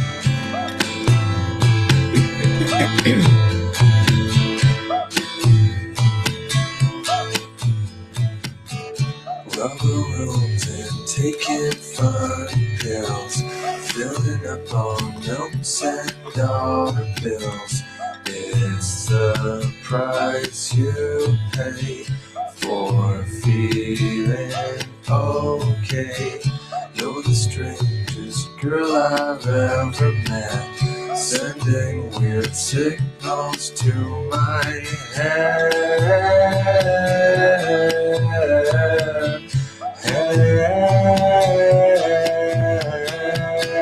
I've been thinking about fixing my brain, but I'm afraid I won't feel the same. 'Cause baby, it's all I do. I've been thinking about fixing my brain, but I'm afraid I won't feel the same. 'Cause baby, it's all I do. Spending more and more time up in bed, thinking about the things I think you said. It's been on my mind, and it's hard to find. Bad habits come and go. I'm afraid my mind is getting slow.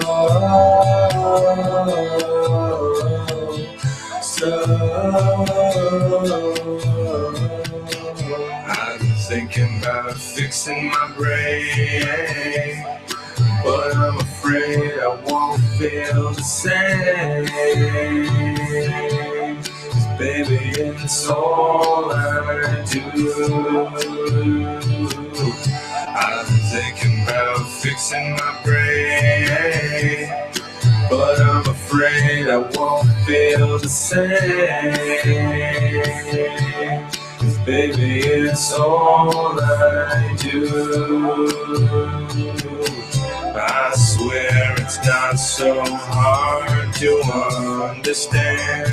I just wanna get in the sun again, the sun again, the sun again, the sun again. I swear it's not so hard to understand. I just wanna get in the sun again, the sun again, the sun again, the sun again.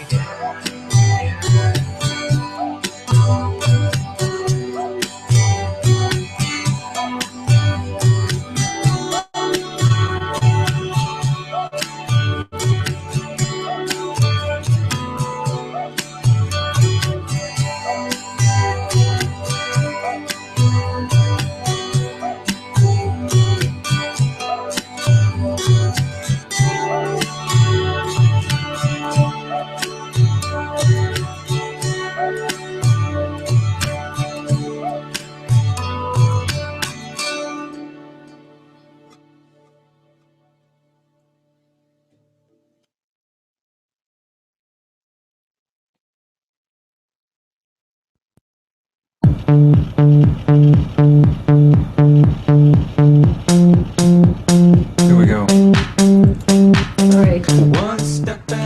I will turn that down, and we're going on to Mary, our Fresh Looks episode. That's right.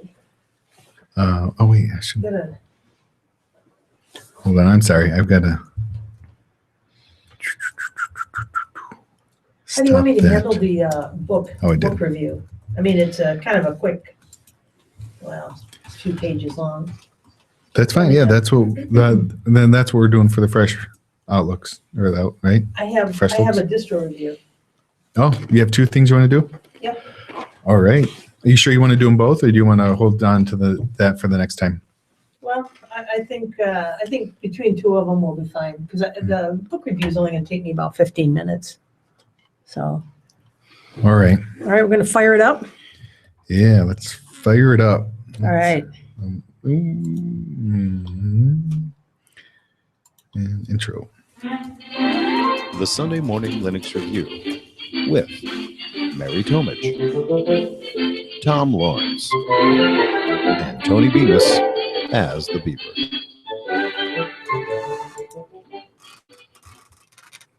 And this is episode 184. Fresh looks. Fresh looks. Actually, it's going to be a fresh looks at a Linux distro. And also, I'm going to be talking about Michael W. Lucas's recently released book, FreeBSD Mastery Specialty File Systems. All right. So, there's more than just UFS and that type of stuff. Very I nice. found out when I read the book. So, Oh, yeah. Thank you. And this is Tony Bemis. Mary Tomich. And Tom Lawrence. All right. We don't want to forget that. That's right. So anyway, yes, gentlemen. Actually, in I think it was a recent issue of Linux Magazine, they had an article about some of the recent releases of, not recent releases of Arch Linux, but derivatives of Arch Linux, and the Linux distro I'm going to talk about this morning was on that list. I'm always on the lookout for new and interesting distros in case you didn't know. And sometimes I find them, and sometimes I end up reviewing an Ubuntu derivative. This Fresh Looks episode takes a look at Apricity OS. It's a distro whose name sounds close to April. That's one of the reasons why I decided to look at it. And we're all looking forward to spring. So anyway, as I said, the name is Apricity OS. Now the maintainer is Alex Gajewski. The distro's latest birthday was February 27, 2016. And actually, it's in beta release. Its current release is 02.2016. It's a derivative of Arch Linux, and it uses kernel 4.4.1-2. And the review desktop is GNOME, notice the trend, GNOME 3.18.4, but it's customized GNOME. So anyway, running Apricity OS starts off by opening the installer after the desktop loads. So in other words, I downloaded the DVD. I think it's about 1.7 gigs of data, And when I fired it up, the desktop loads, and then the installer window pops up. So unlike some that make you kind of search for the install icon or have it sitting on the desktop as a clickable icon, this one just figures that you're going to get ready to install it right away. Well, no, I wasn't ready to install it right away. I want to take a look at the live environment first. But I was happy to see, though, that it does use the Calamares installer. And I don't know if you guys are familiar with Calamares, but they just recently released 2.0 a few weeks ago. And it's a distro-independent installer and probably one of the more polished installers that I've seen. I mean, it really rivals, in my opinion, it rivals Ubuntu's or any other one that I've encountered. And I've seen a lot of them, let me tell you. Let's see here. So I decided to cancel that process for now because I wanted to take Apricity OS for a test drive first. Now, Apricity boots to an attractive GNOME desktop. See, I can say GNOME and attractive in the same sentence. The standard GNOME panel spans the top of the display. Now, only two icons are on the desktop, home and trash. I know there's a joke in there somewhere, but I'm gonna leave it at that. I'll leave it up to the audience to figure one out. It's evident that the GNOME extensions have been enabled going in because the dash to dock extension is displayed across the bottom of the screen. Now that's a really nice GNOME extension that takes what normally is the left side dock and displays it across the bottom. And they've done some further customization. So what I ended up having is a transparent dock with the icons that they look like they were kind of floating in air at the bottom of the screen. So, I mean, it's very nice looking. It had been customized to use Apricity's own icon set, which I think is based on another set. I want to say Nexium, but I think that's a pharmaceutical. But anyway, maybe you'd need that after you used it. No, I don't know. But anyway, let's see here. And I mentioned it displays it against a transparent background on the bottom. It looks nice, but you can also select Adwaita, Oxygen, or a few others if that's your preference. The dock is stocked with tools you typically find: LibreOffice, the various LibreOffice tools, Writer, Calc, etc. Also GNOME Tweak, a browser, which was Chrome. And plus one I did not expect to see on that dock down at the bottom, and that's ICE. Now, I've talked about ICE a couple years ago when I reviewed Peppermint OS. And ICE is an SSB manager. Now, SSB is an abbreviation for site-specific browser. That's where you can take a web app and it will essentially turn it into a little clickable icon that you can then put in your menu, your launcher menu, and click it, and it opens the app. Wow, that's nice. Neat. It's kind of cool. So this tool, as I said, it allows you to integrate web pages or web apps right into the application launcher or menu. Let's take a look at the defaults that we have in Apricity OS. First of all, as I said, the browser is Chrome. The Office suite, as I previously indicated, is LibreOffice, and they're running 5.1.0.3. Now, I didn't find any mail client on there, so I think they're operating under the assumption that you're going to use a web-based, probably Gmail or something like that. But there's not a standalone like Thunderbird, although because it's Arch and it uses it uses a nice complete set of repositories that I'll talk about later, you could probably install one of your choosing. And the file manager, of course, is the old GNOME standby files, and I know Nautilus is somewhere inside there. The install process. So, after I played around with it a little bit in the live environment, I then decided to go ahead and install it. Let's see here now. In addition to the install intro screen viewable when booting to the live environment, Apricity also has an install icon in its launcher menu, and it was from here that I kicked off the install.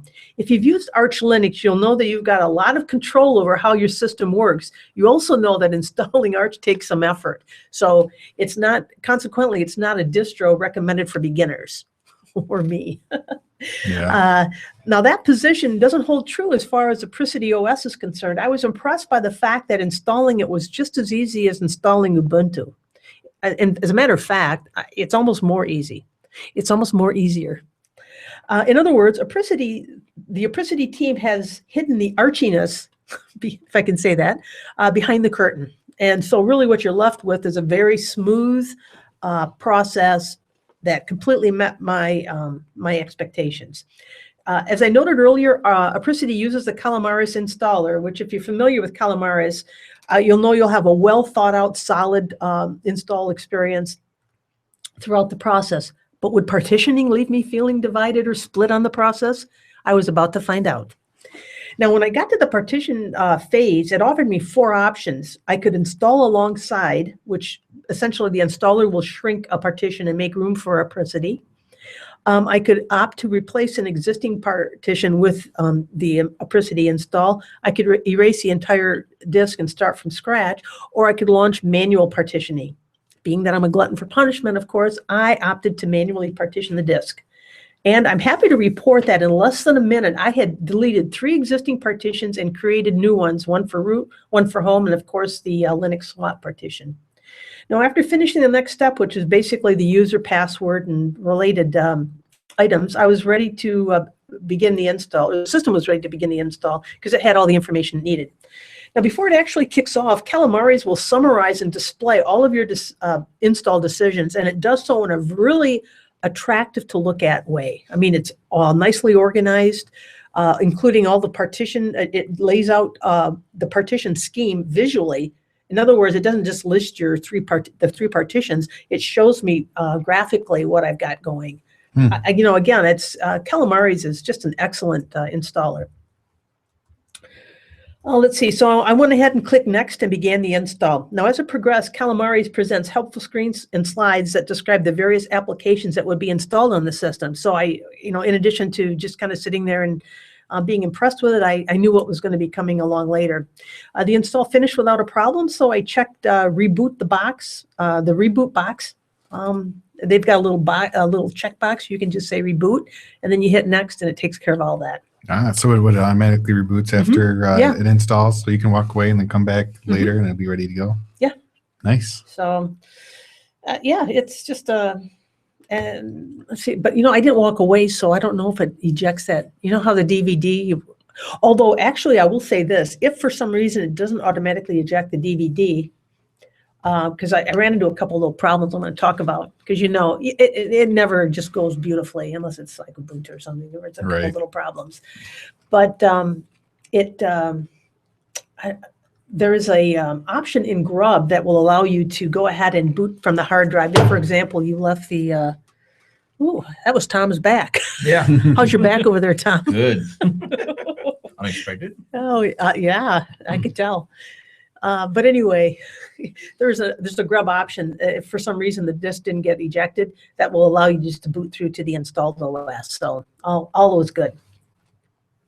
Now, let's talk about the installed environment. So I rebooted. Now, up to this point, I had not seen anything mentioning networking or wireless. During an Ubuntu install or some of the Ubuntu derivatives, they will tell you, ask you about networking, and you can activate it to install third-party updates and other types of things. That was not available in Calamares, so I just didn't even think about networking. Now, I had not even checked whether networking was available or there in the live environment. There was no icon in the upper panel, so I assumed, and you know what they say about assuming. Wireless networking was a no-go for me, because of the Broadcom chip, and sometimes it works and sometimes it doesn't. I forgot that GNOME apparently hides the wireless configuration icon in a menu at the top panel. So when I finally did check the networking setup utility, my wireless network was listed as well as a few others that were close by. So it was working. I was very happy to see that. I connected to my network, and within a few seconds, I had a list of upgrades. Actually, I think it was around 150 megabytes of upgrades. So since the release in late February till that point, there was 150 megs worth of stuff that was going to get taken care of. All right. And speaking of upgrades, let's take a quick look at the package management of in Apricity. Since Apricity is based on Arch Linux, it should be no surprise that it uses Pacman as its behind-the-scenes package manager. To make things easy for new users, PAMAC, you remember we went through that before, PAMAC, that's the UI for Pacman, has been included. PAMAC,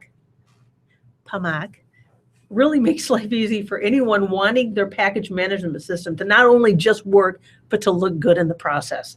You can search for packages and applications. You can view package groups, check on the state of installed apps, or see what packages are in the repositories.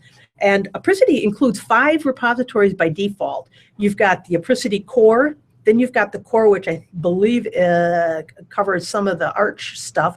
You've got extra, you've got multi-lib, community, and finally you've got one called local. If you want to you've got some packages you want to maintain locally, you can then maintain them from that local repository that PayMac has available there.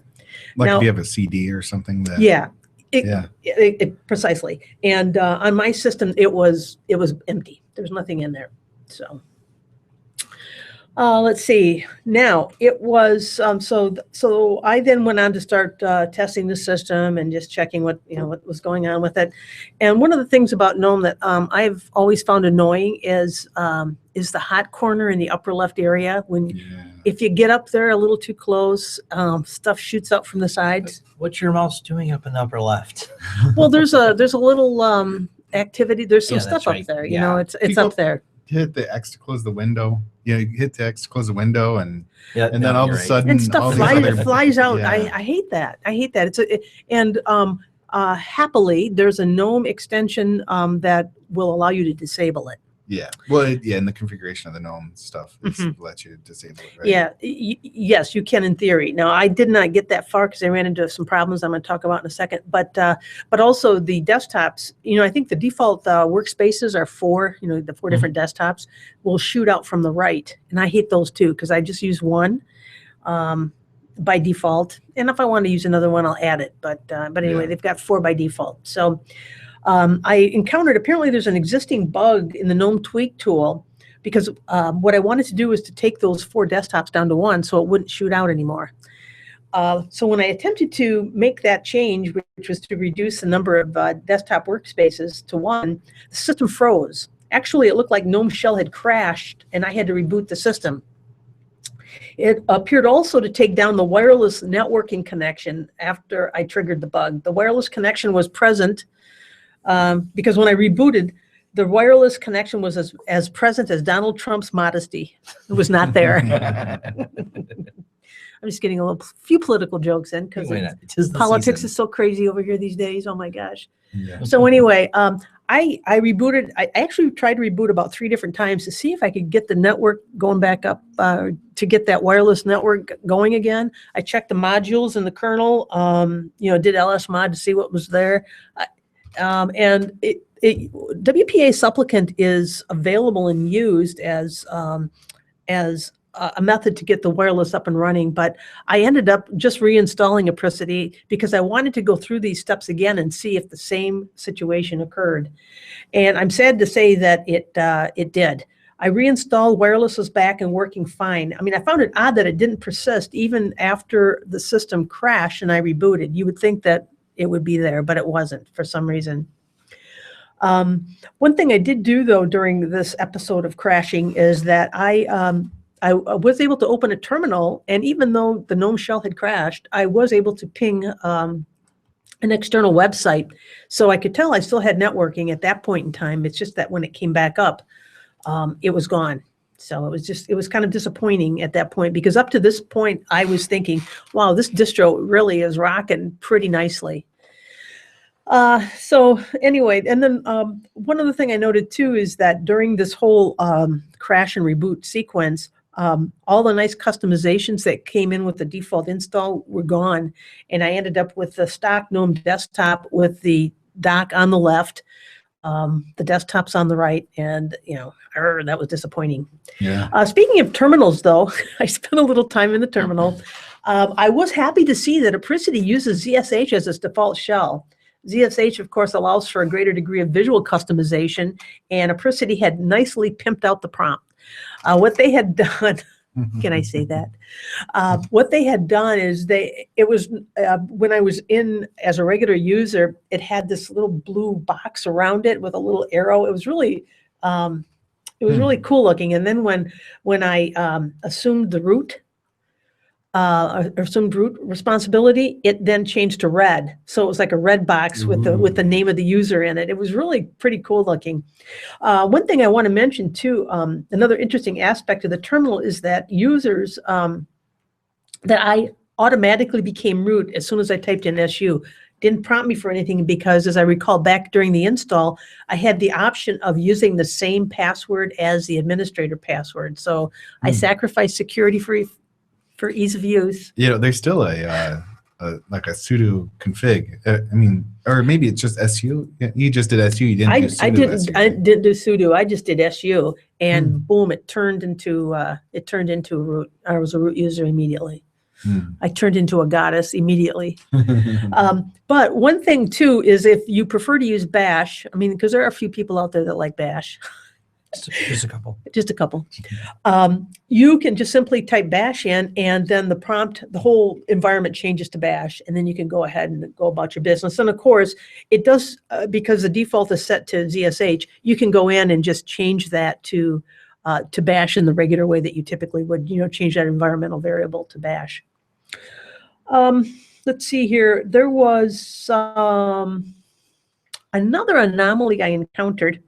Now, during the install process, I opted to have automatic login selected, and that's just for quickness, because as I'm doing my research, when I write a review, it saves a couple of seconds in having to type in, my 30 character password. I'm kidding, it's only 6.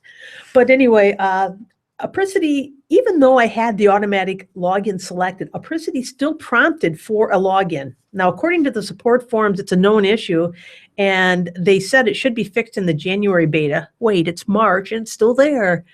Okay, I'm just kidding, but it is still there, and I'm sure this is a beta version, and I suspect before they release a production-ready version, it'll be fixed. Again, those couple little issues notwithstanding, the rest of it was really pretty nice. And I want to talk a little bit about the programs that were in there, because there's some interesting programs. In addition to having the full LibreOffice suite, I mean, they've got Base, they've got the Math, Draw, all of that is there and easily accessible. They also have Cheese in there, the webcam utility. Yeah. It worked because there's been a couple of distros I've reviewed where I couldn't. I don't know if it was BSD or what it was. I couldn't get it to work. You had to take off your little sticker. Yeah. Well, that one that one doesn't have a sticker on it like this one does. Okay. But it said it worked, and I was faced with an early morning disheveled selfie video. I turned that thing off fast. Also, it comes with FileZilla pre-installed, and of course that's the ubiquitous FTP program. I was impressed to see that, and then also. GUFW firewall was there, then in GUFW firewall, that's the front end for UFW firewall. I guess they stick a G on there because it's graphical. Yeah. But that comes installed in the base system. I don't see that installed in too many Linux distros. Not really. I think it's the GNOME version also of it. And it is. That's probably where the G comes from. Right.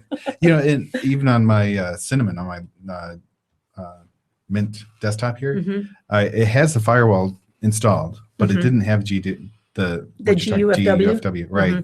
And so I had to install it just to make sure it was turned on and running when I. Okay. And by default, Cinnamon doesn't turn on the firewall, so you have to go in and turn it on. Oh, okay. Yeah. So these guys, I mean, they take the time to make sure that is available by default. So That's nice. I was impressed with that. The other thing they have got is it comes with GIMP already installed. It comes with Inkscape, which of course is the graphics editor and drawing tool. That's available. Inkscape is surprisingly powerful. It is. That's it. I thought about putting reviews. I started playing with it more, and I'm like, wow. It really, it's very nice. So that comes already installed. And as I mentioned earlier, that ICE, which allows you to customize web apps and put them in your menu, that was there. Apricity also has Play on Linux. That's the front end for the Wine software compatibility layer. Well, Wine has a front end. Play on Linux is it's a tweaked version for games. Yeah. Thanks for adding that. Yeah. Thanks for helping me out. But yeah, you're right. It is, and that's there by default on the install. Nice. So yeah, and then also it comes with something called Simple Backup Suite. Now I decided to go ahead and test this program out. So what I did is I created a test folder, and then in my test folder I threw in a test document. And then kicked off a full backup. So it didn't take too long because obviously in the home directory, there's nothing there except for, just the standard folders and then my test folder. Yeah. My plan was to back the system up, delete the test folder that I had created, then restore it. I mean, the test sounded simple enough, right? Well, I'm happy to report that it worked. I went in and I told it to go ahead and I had one backup listed, which is the backup I created. And one nice thing too is that there's a separate little utility that allows you to customize it. You can say how frequently it should be backed up.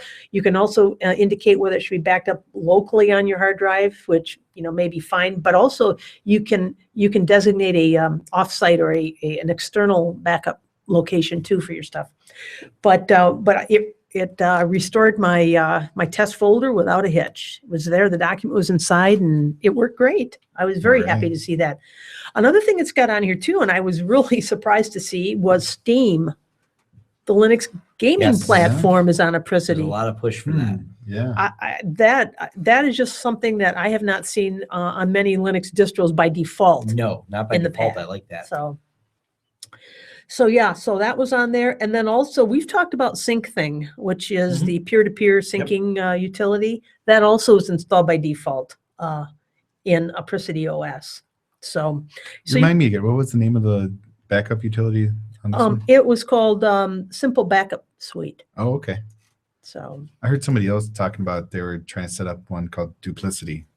Yeah, that's I should really interesting. I should look and I didn't. I have to admit that I didn't look and see what if it's a separate back end or if this is just the front end for something in the back. You know how that sometimes happens.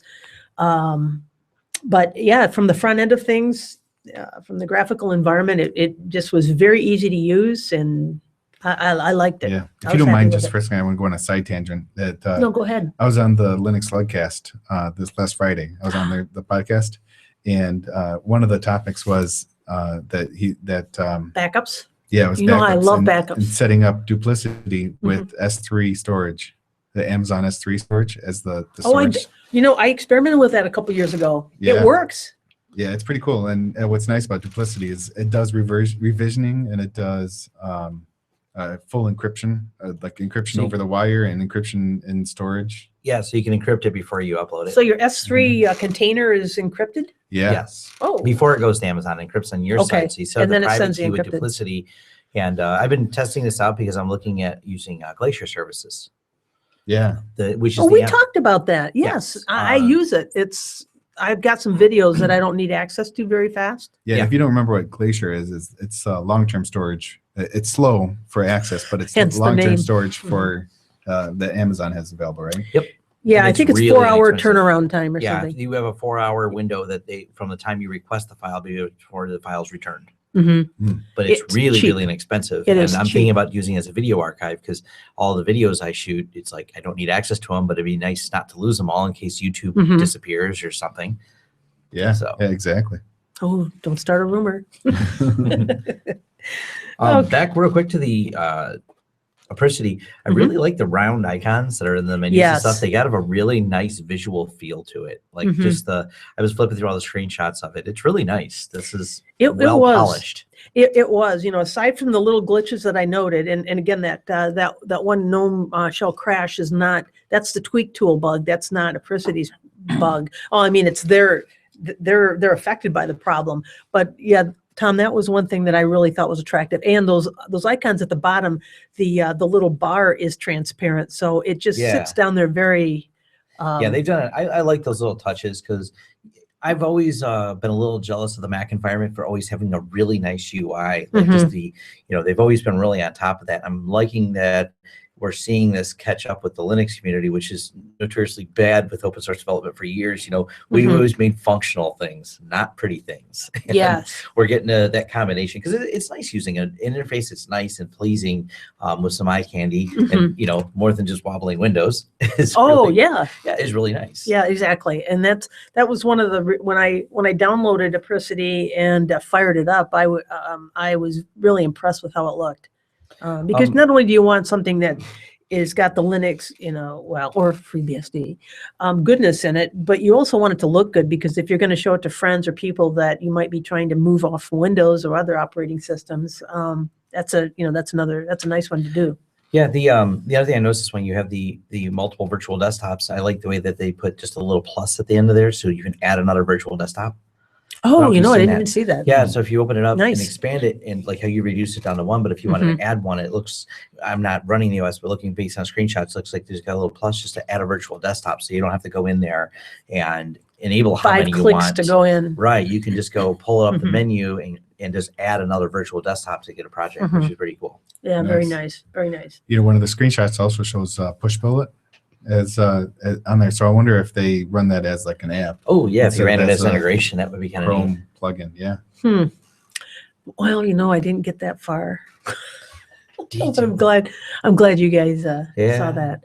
That's right, though. It's pretty neat. It's Yeah, very it- clean it interface. is. It I is. like their website a lot too. The simplicity of their website coincides with the simplicity of the way they design their interfaces. It's a really clean interface and a really clean website. It was, and really, I mean, that's really the bottom line is granted this particular distro is in beta, so there's probably going to be another release or two before it gets to the production release. But as long as they can figure out that whole networking little problem.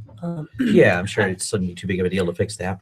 Yeah, it's still rough around a couple of the edges, but the other edges are very polished, and so it's a promising distro, provided it fixes those issues I noted earlier. I really liked what I saw with Apricity. You know, again, even though it is in beta at this point in time. So that's my review of Apricity OS. Nice. Very cool. Looking through your website also, and it looks nice.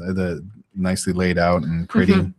I could see they have a cinnamon version also available, which Yes. is nice. Yeah, they did. I think for some reason I hit the GNOME one. I don't know if it was initially by mistake because I thought, oh, I'll try cinnamon. But once GNOME came down, you know, it'd be interesting to see though is if that. Well, it's a GNOME tweak tool, so it probably wouldn't. I might just try it and see if the wireless works. Constantly if it persists, because I kept losing it, as I said earlier. But those are really the only problems I had with it. Otherwise, it's very slick. And I like the fact that they've got all those tools automatically included, including that backup and the firewall. I mean, those are the kinds of things you expect to see on a polished distro. So these guys are definitely got a bright future, in my opinion, ahead of them. Yeah. All right. So let's see. What other fresh looks?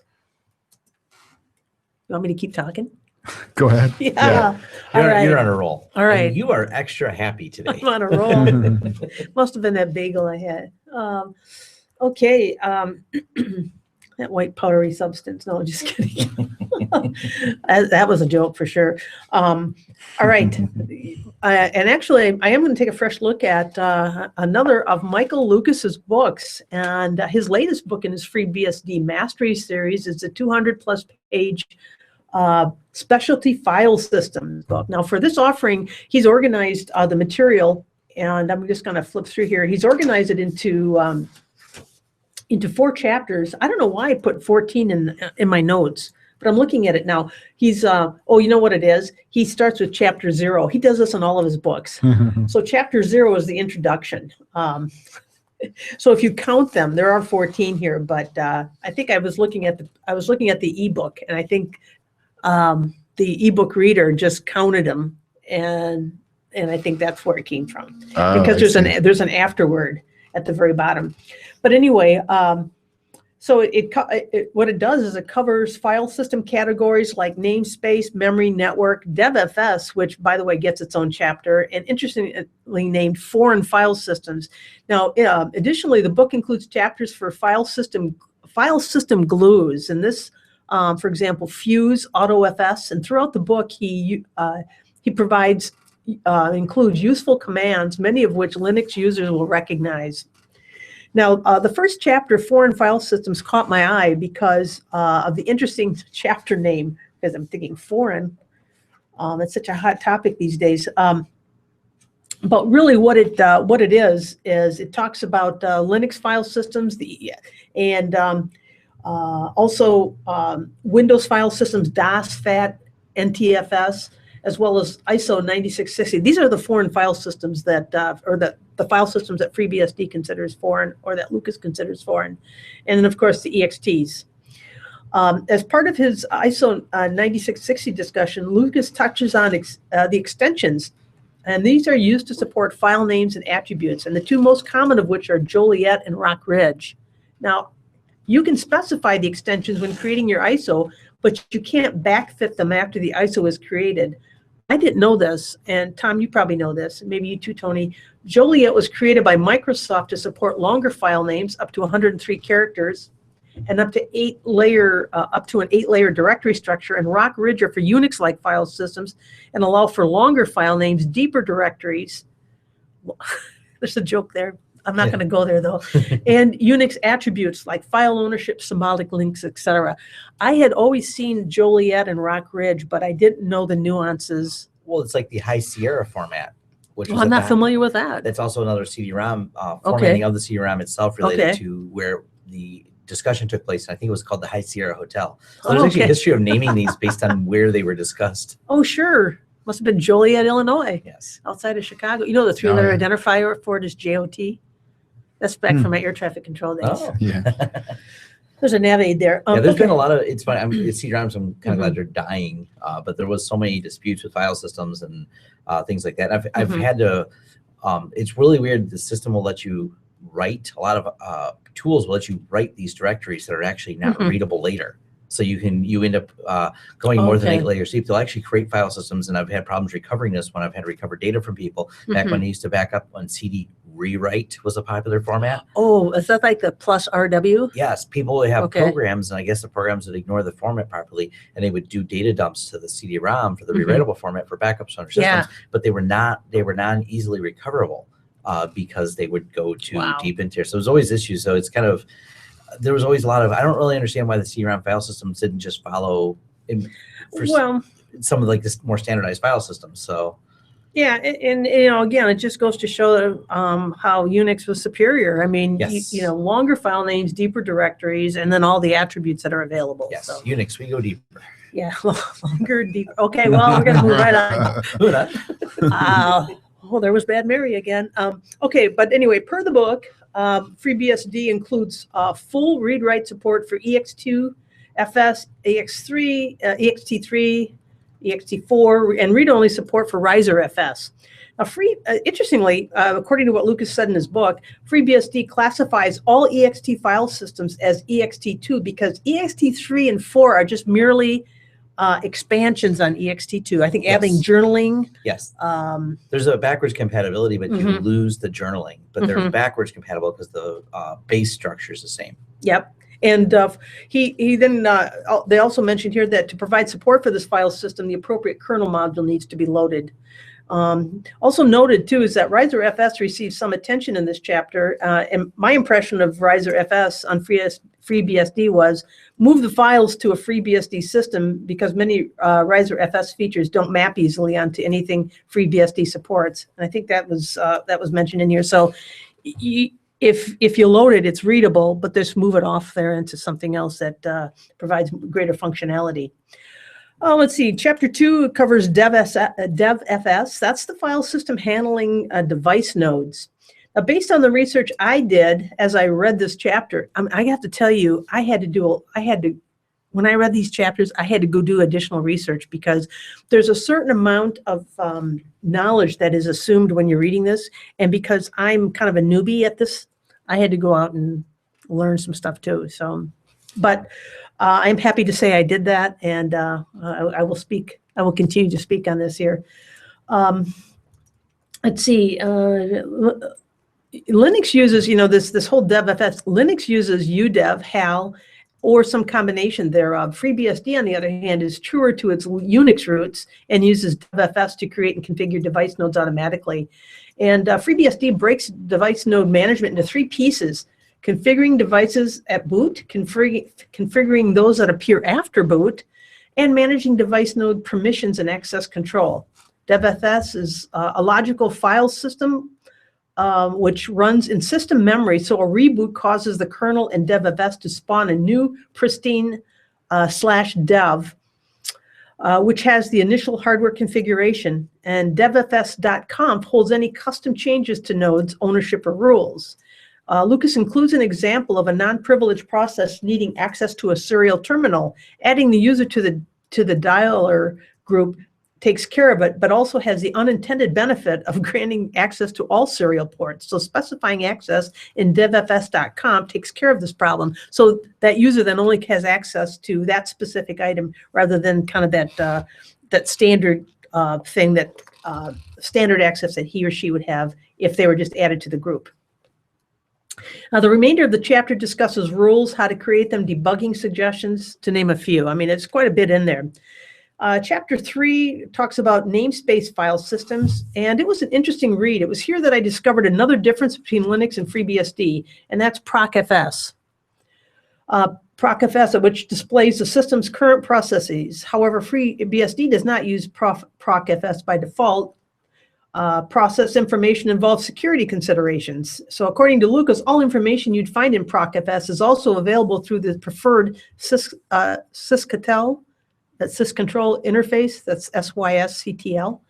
However, to enable procfs, it can be added as a line item to fstab. And you've seen that in fstab in Linux where you're mounting the proc system, and it can be done in FreeBSD too if you need it. Right. I checked my Ghost BSD system, as I recall, and I think it loaded that. It's set up there by default as far as the maintainer of it. So let's see here. So FreeBSD includes a Linux-style procfs for software expecting a Linux process file system when they run. So FreeBSD accommodates these requirements by the directory /compat/linux/proc, which is where procfs would be mounted. So if you're going to be running Linux stuff in FreeBSD and need a proc file system, that's where it's mounted. Chapter 4, rearranging file systems. It's not like rearranging chairs or furniture. This covers nullfs and unionfs. Now, nullfs provides another way to access existing file systems. What I found interesting about unionfs is that FreeBSD file systems are stackable, meaning that you can mount one on top of another. Users can only see. What is that? Well, I know explain, this. or? Yes. I did not know that. Yeah. Here's the thing. Users can only see the file system on top and will not see the other file system. So when the top file system is unmounted, the lower one will be visible then. Is this part of the jail system? I don't. Or maybe that's just how the jail system works. It might be part of that. It might be. Hang on just a second here, because I'm getting to that. When the top file system is unmounted, the lower one will be visible. UnionFS lets users see the contents of both directories. Lucas goes on in some detail regarding UnionFS mounts, including the upper and lower layers, deleting files, to name a few. Not to digress too much, but you might wonder how you'd use UnionFS. In FreeBSD, one of the most common uses is jails. Got it. There Okay, it is. That makes sense. I knew I'd Yeah. get to it. You'd have a base jail and the other jails on top of it. So anyway, but No, that makes sense. yeah, and it was pretty interesting. And by the way, too, I had to look up. I wanted to look up UnionFS because I wanted to get some additional information on it. And Wikipedia noted in Canoptics a union between the file system on the CD-ROM or DVD and a file system contained in an image file called for example, Canoptics.img is on a writable drive. I guess that's where it was used. It can be used to create a single common template for a number of file systems or for security reasons. So, but I pulled that from Wikipedia. It was, and then Docker uses UnionFS to layer Docker images. So you can tell I went off on a tangent looking at UnionFS. I thought, wow, this is really interesting. It does sound really cool. Yeah, and he spends the rest of the chapter covering FreeBSD jails, which is really a pretty slick part of the FreeBSD system, which is why people should really be trying FreeBSD. All right, moving on to Chapter 6, Network File Systems, or NFS. As many know, NFS lets you share mount points and directories on one machine with other hosts. Rather than deep dive into the intricacies of NFS, the book keeps it somewhat simple by focusing on establishing and maintaining NFS services. Lucas reminds the reader that NFS is not encrypted, and to do so requires Kerberos, which is beyond the scope of the book. So, but obviously, if it's internal, secure. I mean, if it's an internal network or it's within a confined area, the security is probably not. This is me speaking, not the book. Yeah. Would not be as much of a consideration as it would be if it were not as confined.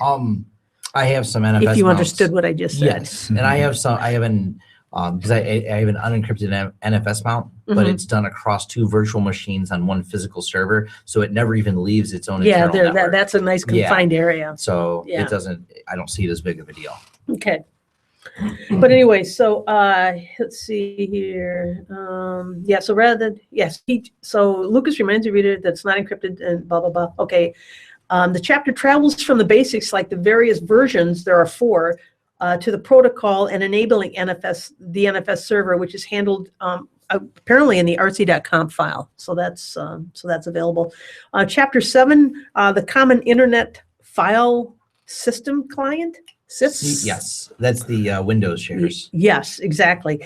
Lucas's unique humor surfaces at the start of this chapter when he describes the various names for SIFs, including Windows Network Neighborhood, Server Message Block, and the Why Can't I Map This Drive?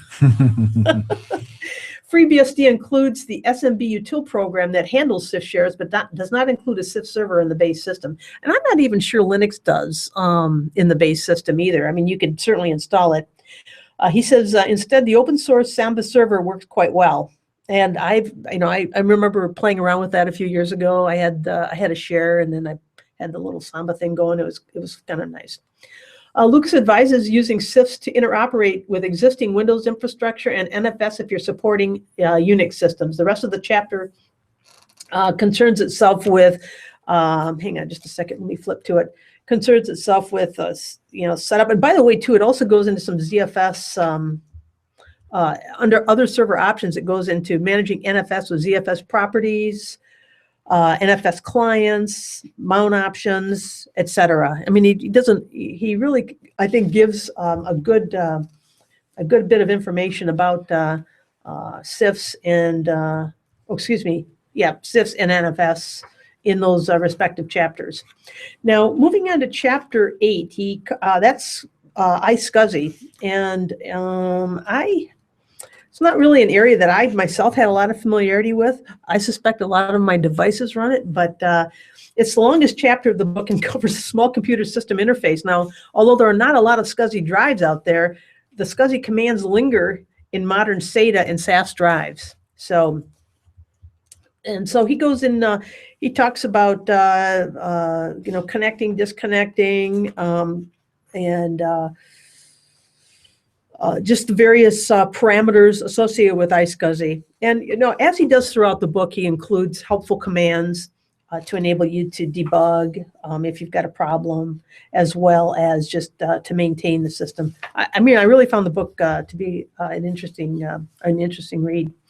Moving on to chapters 9, this is where we get into the geom_gate and HAST. HAST is just simply an acronym for highly available storage, and that lets you synchronize disks across the network. These disk device exports are neither encrypted nor authenticated, according to what Lucas says. Anyone who can intercept the traffic can view the transactions. So anyway, but we moved then on to the network, to chapter 10, network disk failover, chapter 11, which is NFS v4 access control lists. And then he wraps it up with what's called the file system glue in chapter 12. And this is where he covers Fuse. And I think you guys are probably familiar with Fuse. Yeah. And then also he talks about AutoFS. He also touches on SSHFS, which is apparently there's a Fuse module called SSHFS. Yeah, I use that a lot. I really like it. I wrote my own script around Did you? SSHFS. Yeah, Okay. so that I can it'll automatically mount with my A remote SSH key, and yeah. Oh, nice. Yeah. Nice. So he goes on to describe how to configure it, and then also the Etsy AutoFS directory and the scripts and things that you can use in order to get that up and running. So, and that was chapter 12. Overall, I'm a fan of his books, whether I understand completely the content or not, simply because he presents them in a way that makes it much more understandable. He has the right mix of humor and information, and I really think that if you want to further your knowledge of FreeBSD, Specialty File Systems is a book that you'll want to get a hold of. And his cover's really cool. And yeah, this is a nice wraparound cover. I mean, it's just great. It's cartoon artwork, and it's yes, fun. It is. And I got Beastie all over the place there, and then all these really cool vehicles. He's got a lot of good information on his website, and it kind of plays to his sense of humor and kind of fun. Yeah, so we're going to be sure and put a link to the book. You can get it, I think, on Amazon, and you can also get it from his website too. Yeah, very good. You can get the ebook, or you can get the hard copy version. I like the hard copy version. Yeah, he also started a mailing list. If you want to get on his mailing list, so when he's producing or releasing new books and everything. Oh, So, excellent. yeah. Okay, so that's the fresh look at Michael Lucas's latest. Thank you very much, Mary. Very cool. Hey, you're welcome. I liked on his section on autobiography. Do you see what it says? It says people refresh trying to get. It says people trying to get me to write an autobiography. I think it's just so they can stop me from writing other books. Oh yeah, he's a pretty funny guy. Yeah. Yeah. All right. Anything else on our fresh looks? I think I that's don't it. think so. Yeah. Okay. We're always looking for suggestions if someone wants us to take a fresh look at something. We have that one for that one Linux distro, so maybe we'll look at that. I might do one still on Caden Live. I know it leans towards more visual, but I thought about it's a more visual. But I'm There you thinking go. of talking about several ones. I've actually played with a couple different other editing software, so I may talk about what's available on there. I'm doing some thoughts on that still. So Sounds good. Well, you know what we could, well, another thing we could do too is perhaps taking, backups. backups is a really good topic as well. We could Where just do should a you fresh put look your at data? backups, and then we all, well, let's talk about that after Yeah. we're done. Okay. Yeah. Sounds good. Yeah, and if our listeners have something they want to throw out there for us, send us a message, send us an email, get a hold of us. Please. All right. So you've been listening to the Sunday Morning Linux Review. This was episode 184. Fresh looks, Apricity OS, and Michael Lucas's book, FreeBSD Mastery, Specialty File Systems. And this is Tony Bemis. Mary Tomich. And Tom Lawrence. See you next time. I'll pronounce it better. I did You've too been much listening to the Sunday Morning Linux Review. If you would like more information about this or other shows, go to smlr.us. Feel free to send comments to show@smlr.us or give us a call at 734-258-7009. I'm John Miller. If you don't like it, you can Bite my 8-bit metal ass. That's bite with a Y.